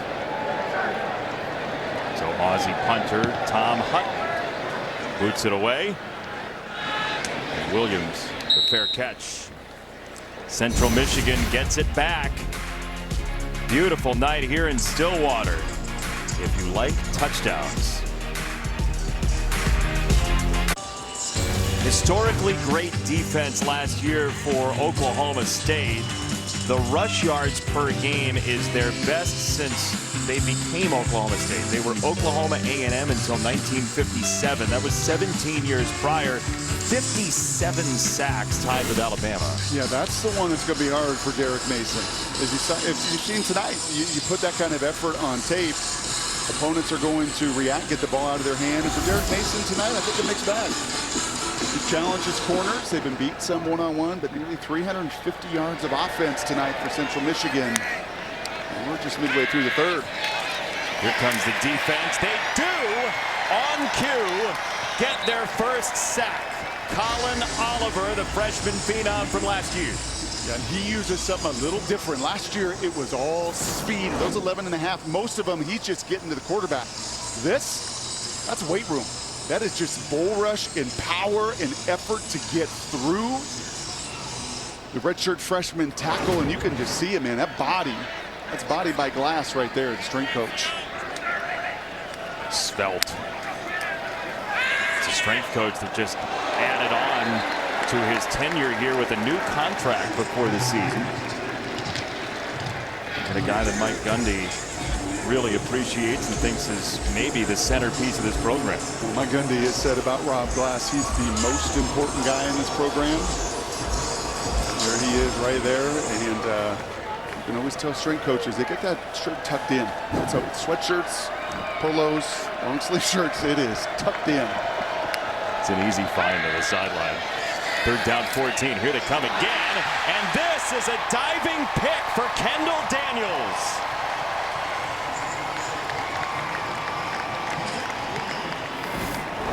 Ooh, and how good is this right back here? Look at those eyes. He is just watching that quarterback the entire time. He took notes a season ago as a redshirt, watching those veterans behind. He reads the eyes. That ball skims by the umpire. He's got to adjust. And I think he digs this out for his first pick as a Cowboy. How about that? The sack leads to the turnover pretty directly. Yep. And the first turnover of the ball game on a short field, Oklahoma State. It is still Spencer Sanders. We expect maybe to see Gunnar Gundy as the backup quarterback. He won that job, and Ollie Gordon, the freshman, they are very high on just getting his feet wet on his first carry. Welcome to college football. And welcome to Justin Whiteside saying, how does my face mask taste? Because that was a collision. As you see, Gunnar Gundy knows it's only so long before he's going to get in this game tonight. Sanders, second down. He unloads again. and it's batted away, incomplete. Nicely done by Johnson to knock it away from Jones. Yeah, this is underthrown. We saw a little overthrow earlier. You see that hammer, right? That just dropped in the delivery. And Braden Johnson, that's what veteran receivers do. And QBs love that right there. He knows it. He knows he underthrew it. And Johnson makes him look good by knocking it away. Great look from our crew. Backside pressure. Sanders is sacked for the first time by Thomas Incoom. So here's what we learned. If I only would have asked for defense earlier. And this is all effort here. Incoom 4 sacks a season ago, one of their leaders in tackles for loss, and he shows you some speed as he blows by ETN, the left tackle. And the motors are not stopping. Jim McElwain said his guys will keep competing. He knows that. Regardless of the score, they will compete for 4 quarters. Evidence there by Incoom. Jordan Williams lets this one bounce, and it'll be at the 10-yard line. Hembro, the long snapper, got down to down it. Oklahoma State will play defense. Leading rusher in the FBS last year, Lou Nichols for Central Michigan, just 47 yards tonight. He's toted it 20 times, but many times they've looked like that. Tackles for loss, 11 of them from the Cowboys. They've not waited. Right, you have seen Kendall Daniels get involved. You've seen those linebackers on stunts. Been penetration at times on that defensive line. You can't let 7 get started. And I'm sure that was the theme all month long. You cannot let that train get going, or he's going to run over you. A much better job by Oklahoma State consistently making his feet stop behind the line. They tried to loosen it up with the screen game early. Had a little success, but 47 yards, and now backed up to about the 9. Miles Bailey in at tailback, and he hits the hole pretty hard and sneaks by a tackle for a gain of 9. Yeah, there's going to be a little tape reel. We'll tell the truth Friday, Saturday, whenever they get together at Oklahoma State. Some of that tackling on the back end, it's been pretty good up front with all those tackles for loss, but we've seen on the back end of that defense at times so stout a year ago. Some of the youngsters and the inexperience showing in tackling. This is not a missed tackle because there were 3 dreamsicle colored jerseys waiting. And Daniels, who missed the tackle on the last play, got this one. Well, he is much better going this way.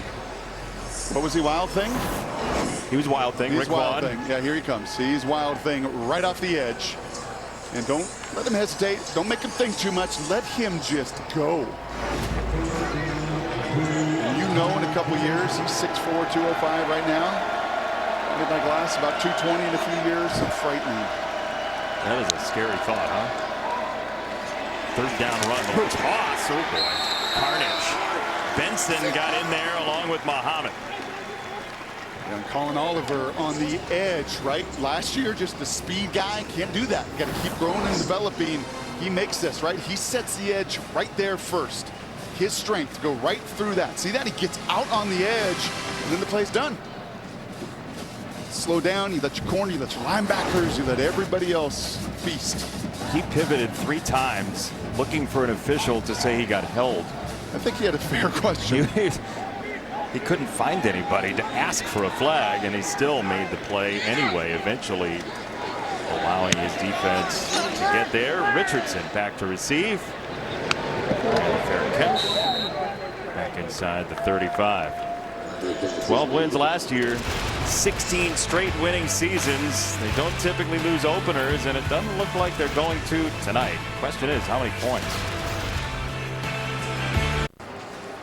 More than 7,000 career passing yards for Spencer Sanders. Not all tonight, but some of them. 366. Kind of feels that way that first half anyhow. Just operating, you asked me a rhetorical question. What do you do? How do you stop them? Well, back-to-back 3 and outs for Central Michigan. A little bit more about the accuracy, I think, in the second half here, Spencer, than necessarily the defense. Gordon, what's the psychology then for this drive? What does Mike Gundy want here? I'm going to guess he pulled Spencer aside and said, hey, listen, go get one more touchdown here. Just feel good. It was an unbelievably efficient first half. Go down and score so I can get Gunner in the game. Sanders Checks it down. It's Gordon. Oh boy, put him in the spin cycle, and a first down, Oklahoma State. You know what I like? I like the little chip on the way out into that route, and then yeah, the spin move. He kind of looks like Lou Nichols on the other side, doesn't he? A little bit. A little bit of the build. Pressure coming. He got hit. That's Michael Heldman. It's an incomplete pass. Officials timeout for an injured player.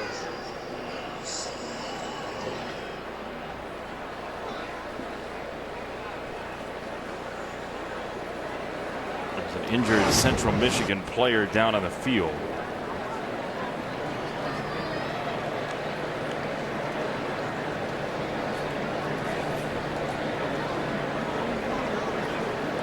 Malik Dinkins, who is down. Malik Dinkins, the injured player for Central Michigan, defensive lineman.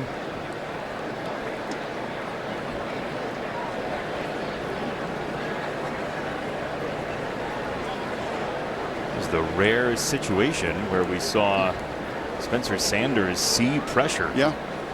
Playing a little bit of depth on that offensive line. As Mike Gundy said, he feels pretty good about 8 guys. Jason Brooks in there at right tackle that time.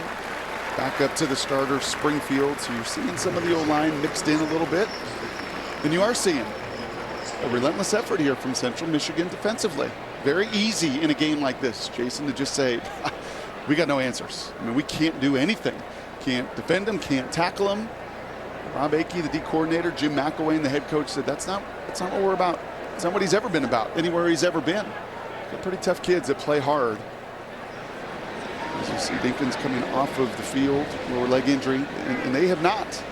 Well, you know Rob Akey. You've known him for a while. I mean, he says, look, if I want them to play physical and with emotion and all of that, I'm going to be down there. I'm going to be in it. And that's the last guy that's going to give up the energy for the night. No question.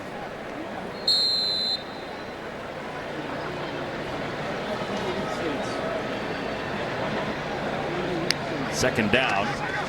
Sanders. Quick for Gordon out of the backfield, and it takes 3 to take him down. Jones got him by the leg. You know, we mentioned on the other side a bunch of times, Kendall Daniels is just different, right? This has always been a developmental program, but the Kendall Daniels, the Ollie Gordons, those are 4-star difference makers. Oh, it's a drop for Owens right on his chest. He let it get to his body, and it's 4th down. Well, you know what he wanted. I mean, it's one-on-one out there. He wanted pay dirt. And he just let that body, that sounded like a backboard here. Yeah, it did. He wanted to disappear down the sideline. Well, got to catch it first, and that's 3 straight series now. After all of that hyperbole, after all of that talk, after all that efficiency in the first half, and that look kind of says it right there. Like, that's not that number 3. That's 3 straight drives. That's not Cowboy football that looked anything like the first half. Tom Hutton, the punter, who we mentioned he worked in a paper mill back in the day. We learned all offseason that Mike Gundy is a major cinephile. He cited Rocky as somebody who loves movies. So he cited an officer and a gentleman when he was talking about Hutton, the punter, and his paper mill activities from back in the day. Mike Gundy loves some old movies, along with one-arm push-ups, as we learned on social media. Yeah, this is a little new territory for Mike Gundy, though, and this will be fun to watch him weight it, and that he'll do it favorably. But this isn't just 2- and 3-star world and bringing a 30-year-old from Australia. As I said, just you can look at these guys off the bus. You can look at Kendall Daniels. You can look at Ollie Gordon. You can look. We haven't even seen Talon Shetron yet. These 4-star difference makers. And again, late in games, right? Late in games, you run 14 defensive linemen out there. Somebody's going to be fresh. Yeah, a bunch of them. Like Latu, Tui Alamaka. We're going to see Cody Walterscheid, Tyron Irby. This is the benefit, man, and it benefits you week 1, but so much more. And you know this, Jason. So much more over the course of the season, where you do need those big bodies. Richardson throws it over the top, incomplete, and especially, I mean, people are going to get injured in a football season, in a baseball season, in a basketball season, whatever it is. that depth, if it allows you to play basically full strength, that is a major advantage. And I'm excited. Trace Ford's on the field, 94, right there.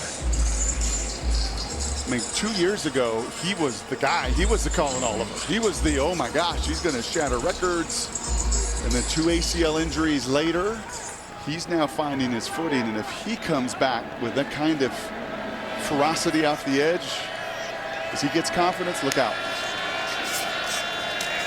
3rd down and 12. It's a middle screen, and they have it for Wilson. And Joel Wilson shimmies across that line to gain for a 1st down. Why scatter? Usually what that's called in the playbook for Coach Petrino, Coach McElwain, all the way back to the Eastern Washington, the Montana State Big Sky days. Everybody get out, and why scatter? You go find that little soft spot on that screen. Big 3rd down conversion. Richardson is hit as he throws, and that might be the biggest lick he's taken tonight. There's a marker coming down at the end of the play. That was Sean Michael Flanagan again. Some of these secondary defenders for Derek Mason getting involved at the line of scrimmage. Pass interference. Number 3, defense. Automatic. 1st down. Here's a hit by Flanagan first. And you feel this coming. You know it.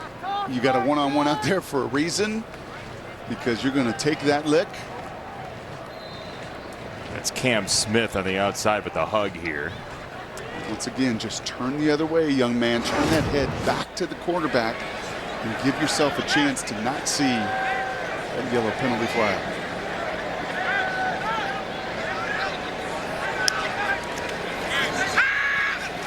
Richardson gets outside and runs. That's a 1st down. By the way, that fake slide that Kenny Pickett did no longer allowed, just in case you're wondering. New rule. Nice job here. Once again, 5-man pressure. Derek Mason has said we're going to continue to be aggressive. But Nathan Latu there loses contain. Snow junior college transfer with his brother. Stud tight end at Alabama. Got to keep containment. Even though Daniel Richardson doesn't look to run, you give a soft edge like that, he'll take advantage.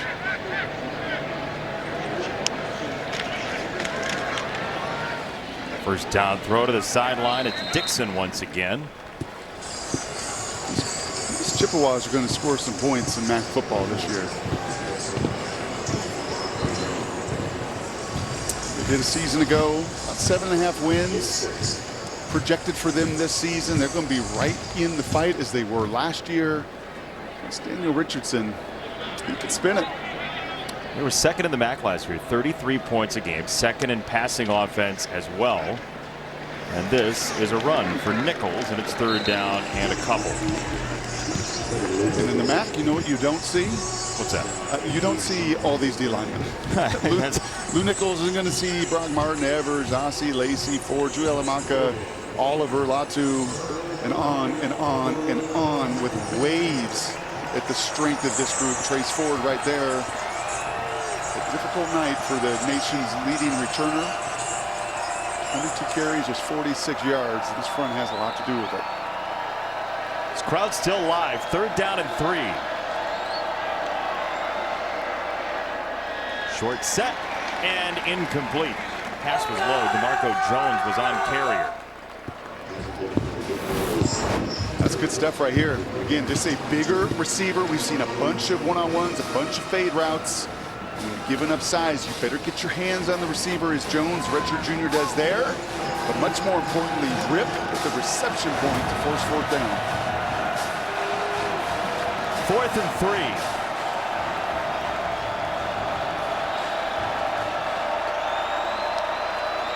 Spread it out, 4-man rush. Quick trigger again, and he's got the 1st down to McGoy.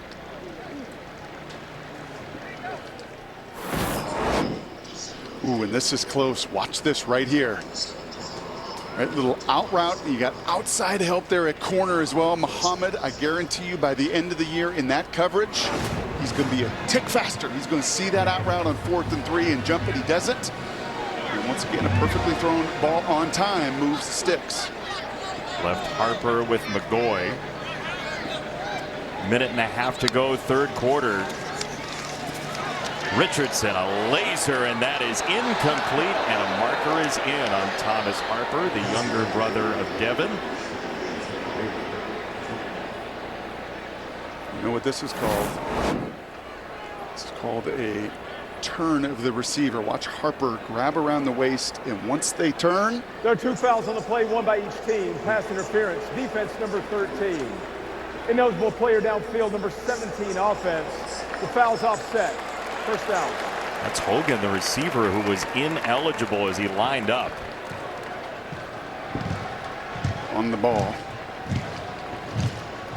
And that twist right there from Thomas Harper, you just can't do that. Can you have a little contact? Can you have your hands on guys? Yes. But once you turn them, guarantee call. Don't say it. 1st and 10. Richardson to throw, and the receiver Hogan fell.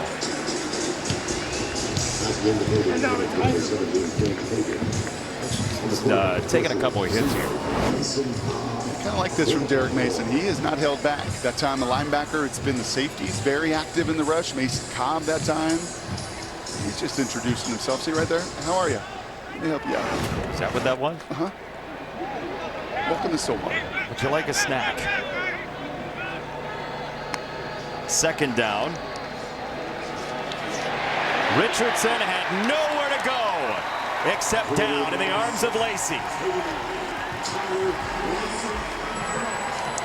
This guy's going to be a pro. You see the coverage behind all this pressure. Now you're going to drop 8. And so you've kind of mixed coverages. You've brought a lot of people, but now there is nowhere to go because 8 Cowboys are in coverage. And then Lacey right off the edge. He's going to be a 5 technique for the New England Patriots for 10 years. Just watch. You think so? Yeah, he's just that kind of versatile guy. We saw him earlier with the safety, the penetration. That time right off the edge. Awesome football. He's worked inside and outside for them in camp as Carrier dodges his way to the 49, and that's all on a 3rd and 21, and good luck with that against this defense. There's your paddles. You can hear them all the way up here. It's like Thunder Sticks Plus. Okay. Oh, there they are. By the end of the season, we're going to get you one of those hats.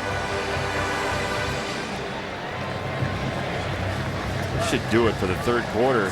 How about Central Michigan, though? Very easily, you said that they could have picked up and left. They've done the very opposite. Made it tough on Oklahoma State.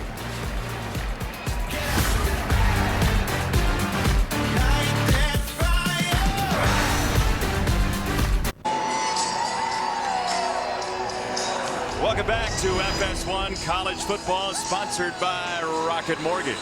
It's a big old sing-along in Stillwater right now. And look who's here.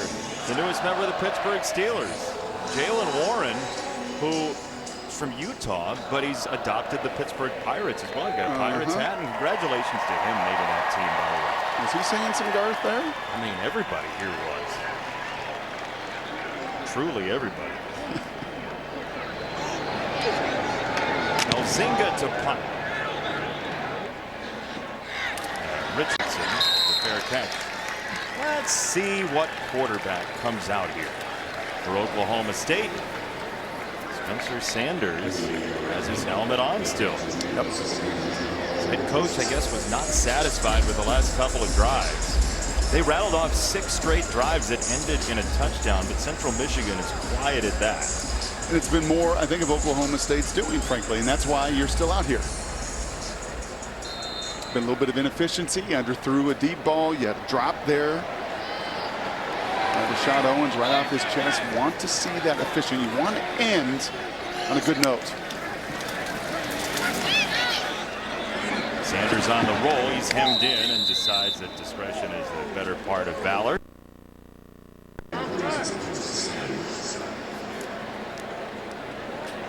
Smart. No reason to mess around with your health in a game like this. No, and not right now. I mean, that's the biggest key, and that's why he's in as well. Mike Gundy knows he will protect himself, too.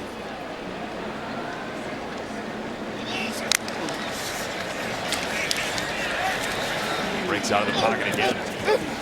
Sanders, who had a clean pocket the entire first half. That's not been the case here in the second half. And that was a goofy play. Everybody run blocked. So again, just some form of communication there. Everybody, receivers, everybody was run blocking. Spencer was looking to throw, so a group that could not have looked any better in the first 30 minutes, a bit discombobulated in the last quarter.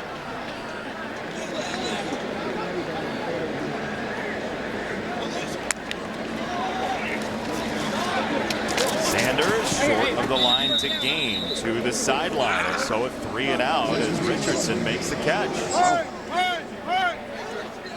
That was an excellent tackle. So if it was a little bit more about the Cowboys, some of these previous possessions, that was all Chippewas defense right there, sorting through a bunch formation, which you know on third down is hard to do. Trey Jones making his first start, or second start of the Sun Bowl, reads that perfectly, and more importantly, finishes the tackle, something they weren't doing in the first half of play. It's Hutton again. Sounded like got a piece of it. Yeah, that got blocked. So Hutton has a punt blocked. And Central Michigan's going to have a short field.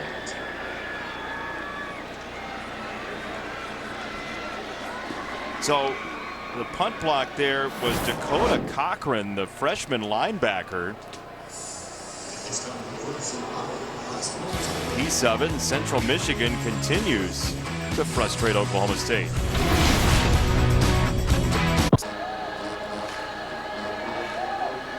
Oklahoma State up big, and in 3 days, Andy the Destroyer Ruiz Jr. headlines an epic night of fights. Former champ squares off with Luis King Kong Ortiz in a heavyweight matchup. Plus, Isaac Cruz against Eduardo Ramirez and more. Sunday Night Live on pay-per-view by now on the Fox Sports app.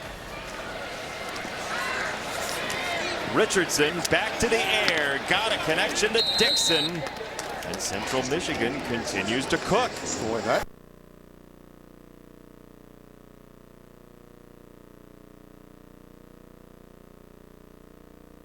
that was under duress. Not that time. You give him a pocket and he's had it.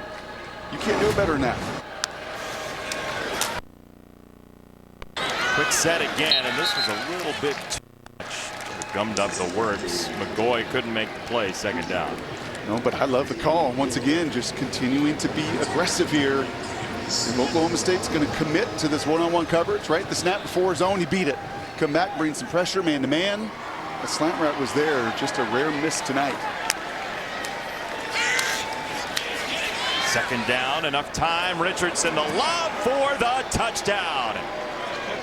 It's Miles Bailey, the running back, on the wheel to the sideline.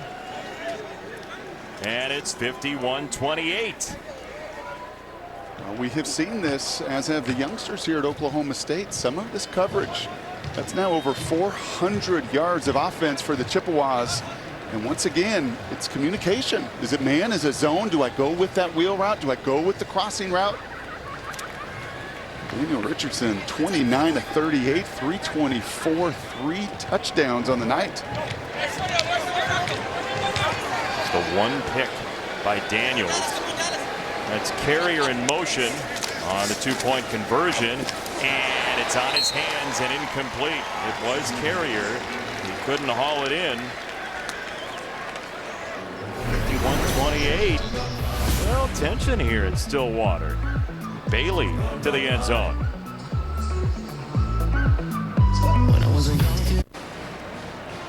Eighth scoring drive under 2 minutes in this game ended with this. Yeah, something is not right in coverage. Just a couple times now we have seen this. A couple different linebackers. This is Lamont Bishop here. Something is not right in the scheme when you've got two things open. Okay, you got the wheel route for a touchdown. You got Carrier coming on the shallow cross. Someone is not communicating. Whether that's going to be the safety, these two guys with the linebacker, but there's not enough communication, unfortunately, between that inexperience on the field.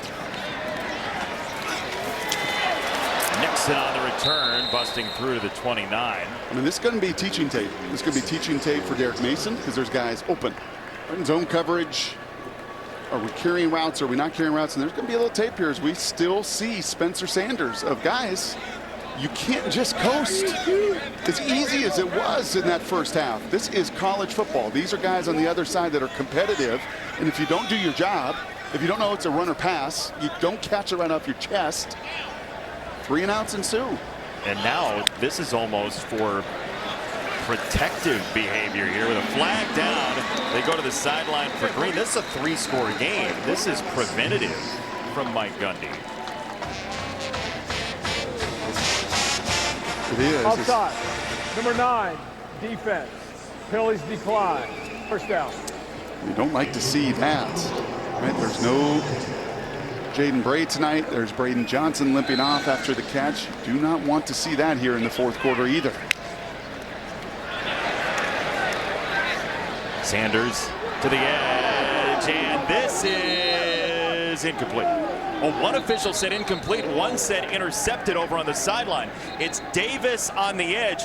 The official coming from the backside said it was intercepted. I think this is intercepted. I think it's an unbelievable play by the junior college transfer Davis to get a foot in bounds. As long as he controls it right there, they're playing cover 2. He's seen it the whole way, a fade route. Foot is down. He has possession. Possession. I think that's going to be an interception, putting the ball right back into Chippewas' hands. Play on the field was an incomplete pass. Offside. Defense. 5-yard penalty. First down. So regardless, Correct. It wasn't going to stand. Correct. That's an interception, but with the offsides, that offsides took Pulling that on the field interception of an away. incomplete pass is under further review. So they're going to review it, but it was offside anyway, so they take the penalty. Just for our own edification to know if it was an interception. I think Spencer Sanders, you hear him right there, said, I saw the flag. I knew it was a free play. I'm going to take my shot. I think if I can read lips well enough, he knew he had the offsides penalty, because this is a terrific play from Davis. Mike Pereira, our rules expert. Why are they reviewing this, Mike, with a penalty there? That's a good question. I mean, it might be the question of the day here because, as you say, the offside penalty is going to take away the interception. Sometimes replays so focused on whether or not it's a catch or an interception at the sideline that they don't focus on the fact that there is a penalty on the play. And I'm sure that when this is all said and done, they'll look back at this and say, we never should have stopped it. Mike, is this an example of Central Michigan, Oklahoma State? After further review, the pass was intercepted. However, the offside penalty is still accepted. 1st and 5. Mike, is there a grading situation here? Does that change an official's grade in any way? No. This is just something. And look at, replay. They work at this, and Dean Blandino works at this a lot with the NCAA. You don't want to interfere with the game when you don't have to, and replay does not do anything with stats. So just because that pass was intercepted, it's not going to reflect in stats anyway. So it's just a miscue of not thinking through the whole process. Thank you, Mike. Appreciate it. And nor does 2016 play a role in 2022? That's correct. Right up the middle, Richardson for the first down. Well, you see that starting group back in on that offensive line, and that was their best run of the night. I mean, that's outside zone. That's what it is supposed to look like right there. The big boys, Wilson and Springfield, ETN, everybody getting involved and pushing for the first time in some time these Chippewas off the ball.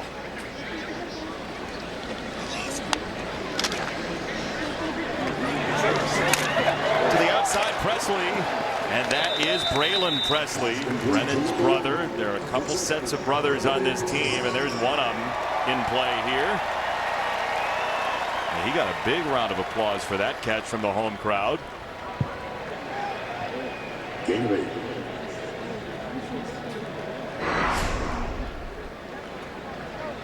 We will be in Norman on Saturday for the other half of Bedlam coming up in mid-November. Another run for Richardson, just digging hard for the first down. He did, but again, just miscommunication up front. That's Preston Wilson. He's thinking Maturko, the left guard, is going to be with him. He's not. There is going to be a bunch of fine-tuning off of this tape, which is what you want, which is what you want in week one. That first half came way too easy. The second half, a reminder that details matter. In every phase we've seen with the block punt as well. Richardson into the secondary. First down, Oklahoma State. This one's just right at Kyle Moretti, the linebacker 22. You're going to see him right here in your screen. Yeah, one arm's not going to get it done. When he hits people hard, they call it getting Moretti in Mount Pleasant, but it's tough to Moretti anybody when you're on your way down to the ground because of that offensive line. Sanders jukes to the outside and somehow finds his way to the 1-yard line.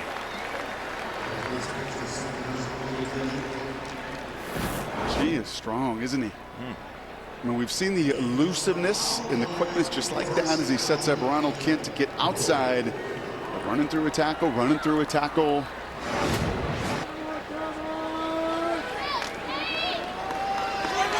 Leading rusher for the Pokes tonight with now 57 yards. 5 first half touchdowns. Zach Middleton in at tailback along with Richardson.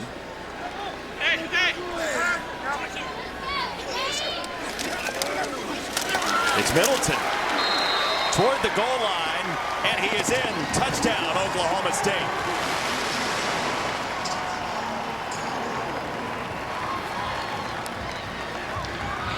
Well, some firsts on that drive for Braylon Presley. First reception as a Cowboy. For Middleton, who's going to be some of the short yardage back, a little bit bigger, and he's just going to follow behind the right side of that offensive line. That's pretty close. Ooh. For a guy who showed up here as a wide receiver.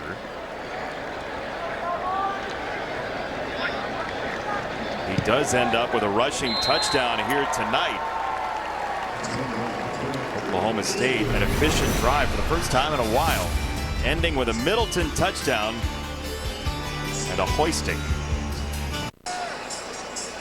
55-year-old Mike Gundy, 18 seasons at Oklahoma State. He is on his way to his 150th win here with the Cowboys, and a guy who has built a culture around family. You hear people talk about family all the time, but talking to his assistant coaches, he really believes in that, and sustaining the same staff is a major reason for what he's done here. A lot of people use words. They have the actions of longevity. Staff longevity. They don't leave because it does truly feel like a family atmosphere. This kick goes rolling on into the end zone by Logan Ward. Mike Gundy very famously announced to everybody when he was 40, but he's been here for a very long time. Mike Gundy through the years at quarterback, then assistant coach. Watch the hair as we do this. Just watch it evolve. Sunglasses, add the shades. It's a long time in one place. All I know is that is great hair. And part of the reason he still looks so young at 55. It isn't going anywhere. No, he was talking about that during the week, that, you know, he had once thought about maybe 65 could be the end point, but He feels better than ever. Yeah. Yep. And I think when you built it the way he's built it, you have the support that he has at the athletic director position, the presidential position, the resources they continue to pour into this program to give him everything he needs. 18 years ago, he didn't have the tools that he has today. Tip ball, Nichols makes a catch, and he gets run down. Part of the tools that he has at his disposal include his strength and conditioning coach, Rob Glass. Yep. Little helmet ball here.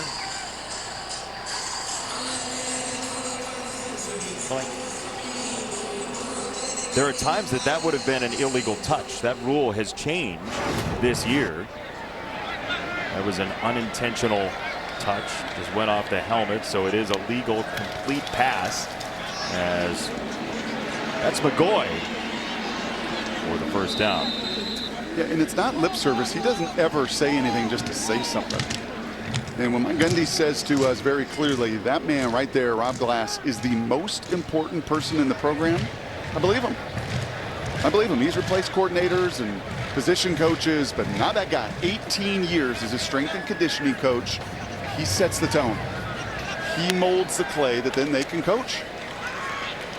He is the first guy to really attach himself to the players when they come in, which allows them for Gundy to coach. Well, that 20-hour rule is very real, and it makes it difficult on coaches to try to implement all they want to from a character build, toughness build. It's that man. It's that strength department. It's those early enrollees in January. They're like, is this real? And the veterans are like, yeah, bro, this is real. This is what it's about here in Stillwater. There's Hogan. They have the firm belief that late in the season, that's part of the reason they get better and are ready for all the plays they run too. I mean, the other reality, and Rob knows this, 18 years ago, guess what there were? Two-a-days and tackling and Oklahoma drills and all of that stuff and all that contact that you could create toughness on the field. Now, that has to be done in the weight room, in the conditioning department. And he spearheads it all. As Hogan again wrestling for that ball. It did come out at the end. They will say it's a complete pass. And a 5-year commitment, by the way. Awesome. As he just inked that new deal. And this is a terrific catch. We've seen Hogan use that big frame. And the body control. Ooh. Some replay wants to take another look at that. They do not. Richardson to the sideline. Carrier was battling with Black. And a flag comes in. What a little New York Giants Eli Manning component on the helmet, didn't it? David Tyree right there. Finn Hogan pulled out. Pass interference. Defense number 2. Automatic. First down. Yeah, these corners, they're going to get challenged in Derek Mason's system. You're going to have to be out on an island. If you're going to bring all these defenders and stunts and linebackers and safeties and nickels, Jabbar Muhammad, Corey Black, Marco Jones, get ready, because you're going to be in one-on-one coverage, and you are going to be tested on the perimeter like Central Michigan has tonight. Nichols gets in. Touchdown. Derek Mason said if you're 1 foot late, if you're late, he'll take you to the house. He'll go yard on you. And look at your guy, Jim Kimbrough. Look at him lead and pave the way. Can't do it better than that. Not many times did you see Cowboy linebackers last year and Rodriguez and Harper take shots like that Mason Cobb just took. Kimbrough showing you why he's the leader, the voice, the captain, the best guy up front. That's textbook. Call him the train conductor out of lovely Homewood Flossmoor High School in the south suburbs of Chicago. Turned down some tremendous people. Richardson with a laser.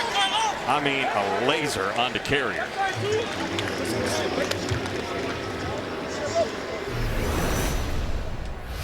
Central Michigan's not going anywhere. This is a tough team. They won their last 5 last year, and they're hanging around. 2 rushing touchdowns for the FBS's leading Carrier last year, and yardage man on the ground. Lou Nichols, 227 on the drive, and look, Central Michigan's hanging around. This is 468 yards. That's another wide open receiver. That's a busted coverage, not communicating. That's Central Michigan moving the ball up and down the field tonight. We mentioned Mike Gundy has been here 18 years, but never has he had a moment like he may be having right now.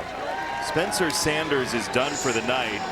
Mike's middle son, Gunner, who has said his goal so far in life has been to be the quarterback of Oklahoma State, is getting the opportunity right now to play quarterback for his dad. How cool is this?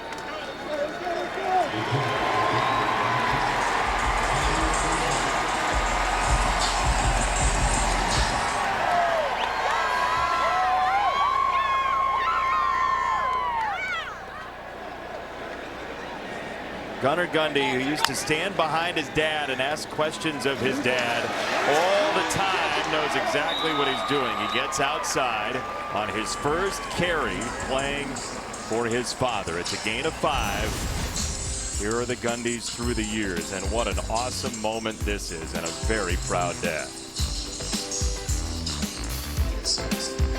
We asked Mike Gundy, does Gunnar want to play for Oklahoma State, or does he want to play for his dad? And he said he wants both. And has for 18 years. On his hip pocket at practice, been a football junkie, lived for this moment. And Dad has said, when he's in the locker room, he is not my son, he's a player. And they have that agreement and that understanding, but there's got to be something fluttering in that heart of Mike Gundy right now. I think he's rooting for this 3rd and 3 just a little bit more when it's your own blood. Gotta be.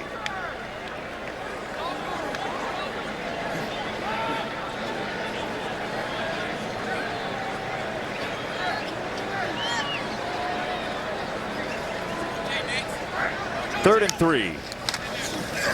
It's a run, and it's a stop. Nixon is sent on back. Timeout. South Michigan. Their first of the half. Now he's definitely coach and not dad, right? Yeah. That's what you do. You take care of young quarterbacks, right? Try to run the ball. 30-second timeout. They don't block Robbie Stewart, the big D tackle we talked about earlier in the game, coming off an ACL injury himself, and that's what Mike is saying right there. What happened in that scheme? Why did we let the big nose tackle just remain largely unblocked to stop that 3rd down? But I love the first down call. Put it in his hands, let him run because he can run. And those are 3 reps. Might not look like much on a stat sheet, but I promise you he will remember those, as any quarterback does, as any player in college football does, your first snaps as a collegian. And that's the smile you play for. Gosh, he looks young. His entire life, his dad's been the head coach here at Oklahoma State. His younger brother, Gage, a standout baseball player here in Stillwater. Central Michigan will get it back as we take a look at our drive of the game, sponsored by Lincoln and the power of Sanctuary. It was the punt leading to the safety and the touchdown, and this big hit from Sanders. Yeah, a little double move, a little slant and go. You just love the distribution tonight. We've talked about it, just spraying it all over the field. This was not a run-first offense. This was not hammer Jalen Warren between the tackles 30 times. This was, okay, number 3, the system is yours. And that was just smooth and easy for the entire first half. What changed, you think, here in the second half? Oh, they took just the concentration, just the attention to detail, just busted assignments and mental errors. And Jim McElwain's guys saying, we're not going to lay down and we're not going to give up. Well, Jim McElwain said to us, we want them to have felt that we leaned on them a little bit. We made it tough for them, and absolutely in the final 30 minutes they've done that. Oh, there's no doubt. Now, it's not as physical as he wants it to be. The tackling improved a ton. I'm sure Rob Akey and Jim had some conversations, especially with the secondary guys, about how they need to finish. A lot of new faces, tackled a whole lot better in the second half, but they have felt Daniel Richardson all game long. Wilson again, the tight end. A lot of these coaches in this game, by the way, have known each other for a while, back to the Big Sky days, and there's a lot of like, I thought that he thought that I thought I was going to do this, and we may be seeing some of that here in the second half, too. Official timeout for an injured player. It's Benson down for Oklahoma State. What are you doing Saturday? Are you asking me? Yeah. You and I are hanging out in Norman. Yeah, I was hoping you're going to say this unless the schedule changed. Brent Venables' first game in Norman. And I know Oklahoma State fans who are watching this game are like, we don't want to hear about it.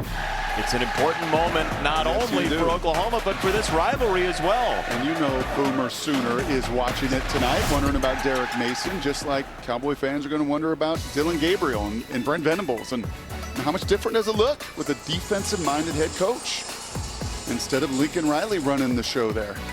Dylan Gabriel reunited with Jeff Lebby, his offensive coordinator from UCF. They will take on a UTEP team that lost in its opener against North Texas, and a 3rd and 1 stop for Kendall Daniels again. Is that another tackle for loss? 16 for this Cowboy crew defensively. They've given up almost 500 yards. Daniels has now a tackle and a half, an interception. It's been feast or famine a little bit defensively. You love the tackles for loss. You love what you've seen out of him when he's been aggressive coming downhill. But the coverage end of things, Jason, has left a lot of teaching tape. Maybe a little more here on 4th down and 2.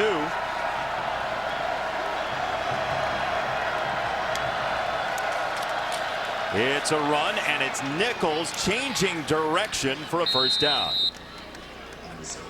That is so good, as was Marcus Young's block. You're going to watch the tight end come across here, and he hits Dad. I mean, that's a grown man, Brock Martin, that he hits, and he collapses. Whatever he hits, he destroys. In that time, Marcus Young did just that to set the edge. On a 1st down throw, batted away by Flanagan. You mentioned the tackles for loss. That's the most tackles for loss for Oklahoma State in 20 years since Josh Fields and Aso Pogai were playing quarterback for the Cowboys. Wow. Some names from the past for you. I mean, that's a stat that they dominated a year ago, just about everything they did. They were number 2 in the country in tackles for loss, behind Central Michigan, in fact. We just had a timeout because a 12th man was running off the field for Oklahoma State, which I'm sure will just really make Derek Mason a little more enthusiastic about. Well, this will be an interesting one for Derek Mason up in that booth. We talked about that earlier. Big move for Mike Gundy. He loses Jim Knowles to Ohio State. In this day and age, it's not just players that transfer and leave. And here comes Derek Mason from Auburn, and that look says it, shaking his head. 12 men on the field. Mike Gundy's going to give me the earful. This is my first time here. Although we learned yesterday, great-grandma from Stillwater, Oklahoma. But there's a lot of miscommunication. I found it fascinating. He's learning their language. This is not a wholesale Derek Mason scheme and shift. This is the Cowboy way that I'm learning in. I'm tweaking. I'm fitting in some of my language. The communication's got to grow. 2nd down throw right down the seam, and McGoy breaks free. Another missed tackle and a touchdown. Now, this is a 2-score game, by the way. And it's 100 points. This is awesome. Just a little vertical switch release. You see him come up on the seam. Big body, great scheme by Paul Petrino once again, setting guys up for success. Daniel Richardson putting it right on the money yet again. 420 yards, 4 touchdowns. And how about the Ball State transfer? They told us this kid's big, he's strong, he's fast, he's going to be a difference maker for us.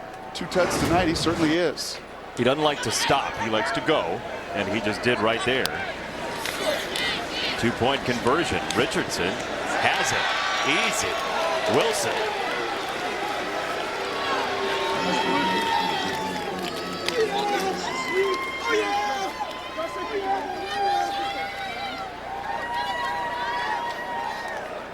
And Derek Mason just kind of looking around like, what is going down here? Yep, take the headset off, Derek, and I'll show you what's going on the clicker. It is this stuff. Right, more motion before the snap.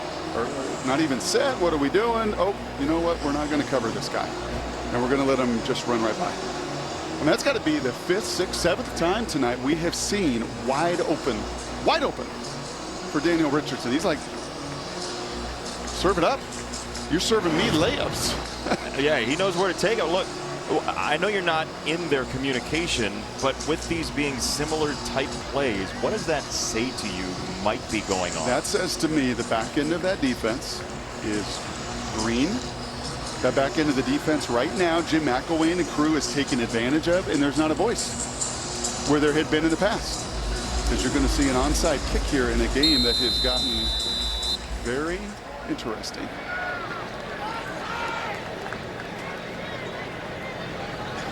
Elzinga, the punter, on the approach, and off the bounce. It is Green to cover it up for Oklahoma State. that is a good kick. I mean, this is what you're looking for. That bounce right there. When's the next time you think Oklahoma State's going to schedule Central Michigan? Never. As they say in Ireland, no, nay, never. I mean, last week we did learn that. Yep. Way to use that knowledge. Spencer Sanders is coming back on the field, and rightfully so. This is a two-score game. Central Michigan has 2 timeouts remaining. And so this is a run for Richardson, and that goes for maybe a yard. And here comes a timeout with a marker in. Yeah, we got 12 on the field, and that is a crusher for Central Michigan.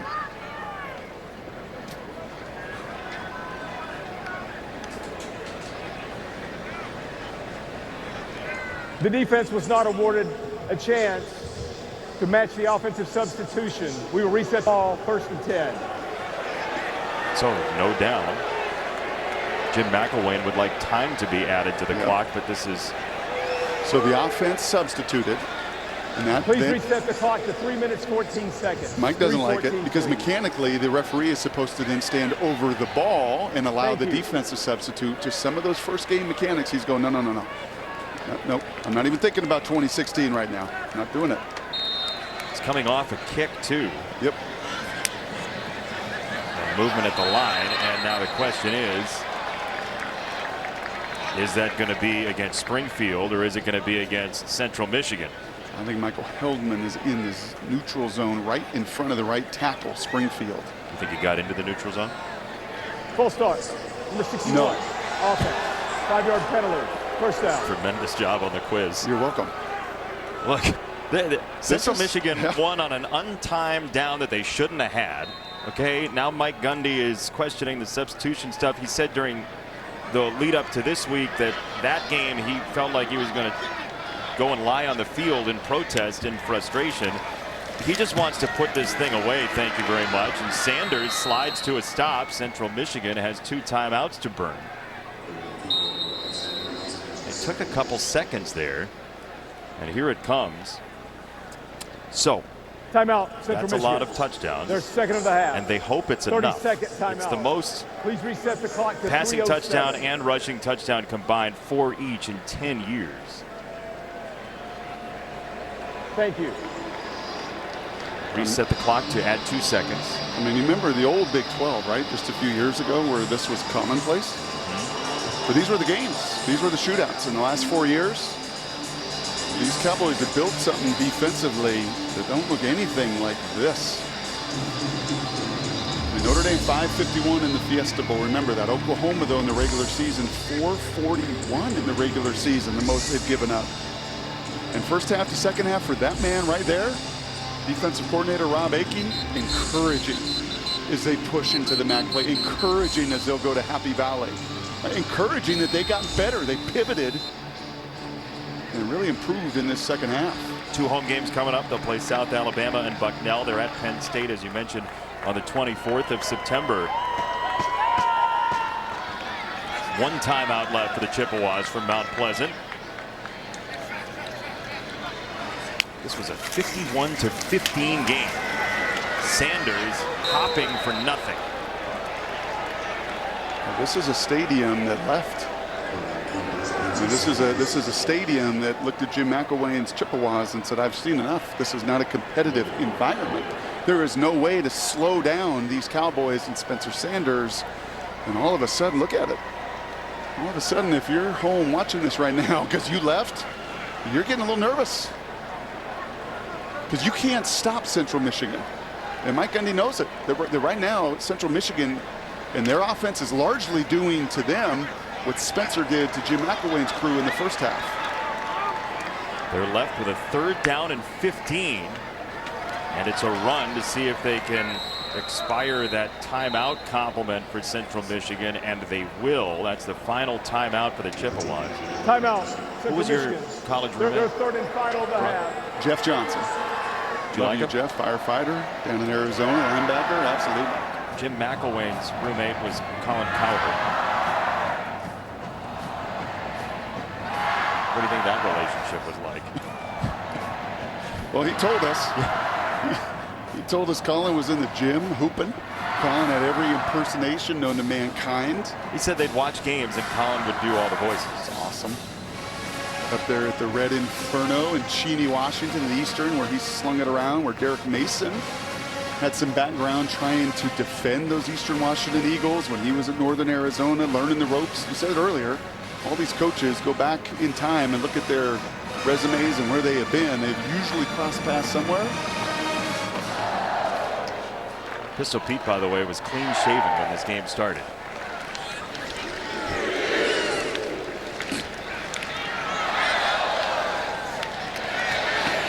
Hutton to a fair catch at the 13. So look, we said there was a historically good defense last year for Oklahoma State. Best rush defense in 80 years plus. Tonight, 540. Yeah, and it's not fluky. None of this feels like, oh, we just put the backups in. Brock Martin was in on the last drive on a 3rd and 2 and got smashed in the ear hole. I mean, Daniel Richardson is 35 of 45 for 420 going up and down this field. I mean, this does not feel like, oh, you know, they just stepped off the gas, put all the backups in. That's not been the story. A lot of busted coverage. This throw is a dangerous one and knocked away. Taylor was in there. Hey, for those of you tuning in for the Cal Poly Fresno State game, that game's available on FS2 right now and streaming live on the Fox Sports app. We will get you out to Fresno right at the conclusion of our game here in Stillwater. So what do you do now? You got 4 pass rushers on the field for Oklahoma State. You're trying to impact the quarterback. You all that speed at the line of scrimmage. Ford got around the corner, but not in time, and Nichols trying to get out of bounds. He could not. Good tackle in the open field by Mason Cobb. Will take about 15 seconds off this clock.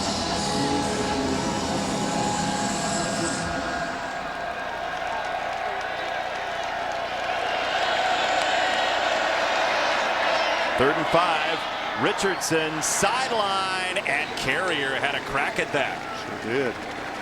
That was a good job by Corey Black right there, the corner. Right, this is a matchup they've gone after in the big corner here. You'd like to see him. There he goes, gets his head around. And that's the key. We finally see a corner get his head around, continue the body pressure and contact. Set up. Oh, biggest play of the game. Yeah, it's for the game here. Central Michigan's going to have a chance. It's got to be a first down.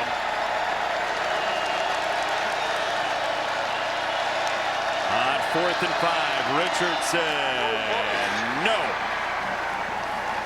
That should do it, but man, was this a game Chippewas side who came in here trailed by 36 and made it a 2-score game at the finish line.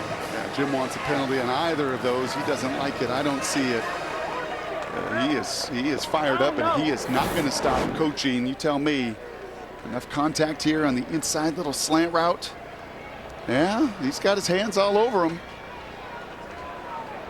You could make a strong argument. You could, and he did, and he was in the ear. As Colin Cowherd used to be in his ear in the dorm room. You could make a case for that. I will say this: I'm a little surprised we didn't see any motion, shifting, right? The stuff that totally confused and took advantage of the communication defensively. We didn't see any of that soft fade route that time, trying to throw an inside slant. I mean, this is quite a bit of contact. You know, Mike Pereira would tell you that pass interference, the toughest judgment call for officials. Yeah, and he is still, Jim is not happy about that, and I get it. I think what happened there, though, he wasn't ready for the ball. Right? He was late. Had he been maybe seeing the ball a little bit earlier, and hands up in the air and fighting through contact, he could have gotten that call. He doesn't, and the scare ends in Stillwater.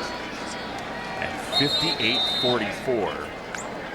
In a series that Oklahoma State fans look and they say, we down there in the 3rd quarter in Mount Pleasant in 2015, came back to win behind Mason Rudolph. 2016, the loss here in Stillwater, and now today, if this game had 15 more minutes, yep, who knows? Well, you know what, all of the articles and all of the radio waves, they'll talk about the positive, and Spencer Sanders, that first half was awesome. Daniel Richardson and Mike Gundy will tell you right after this game, I promise you, we got a lot of work to do on defense, That kid on the other side slung it all over the yard. We didn't have answers in the second half.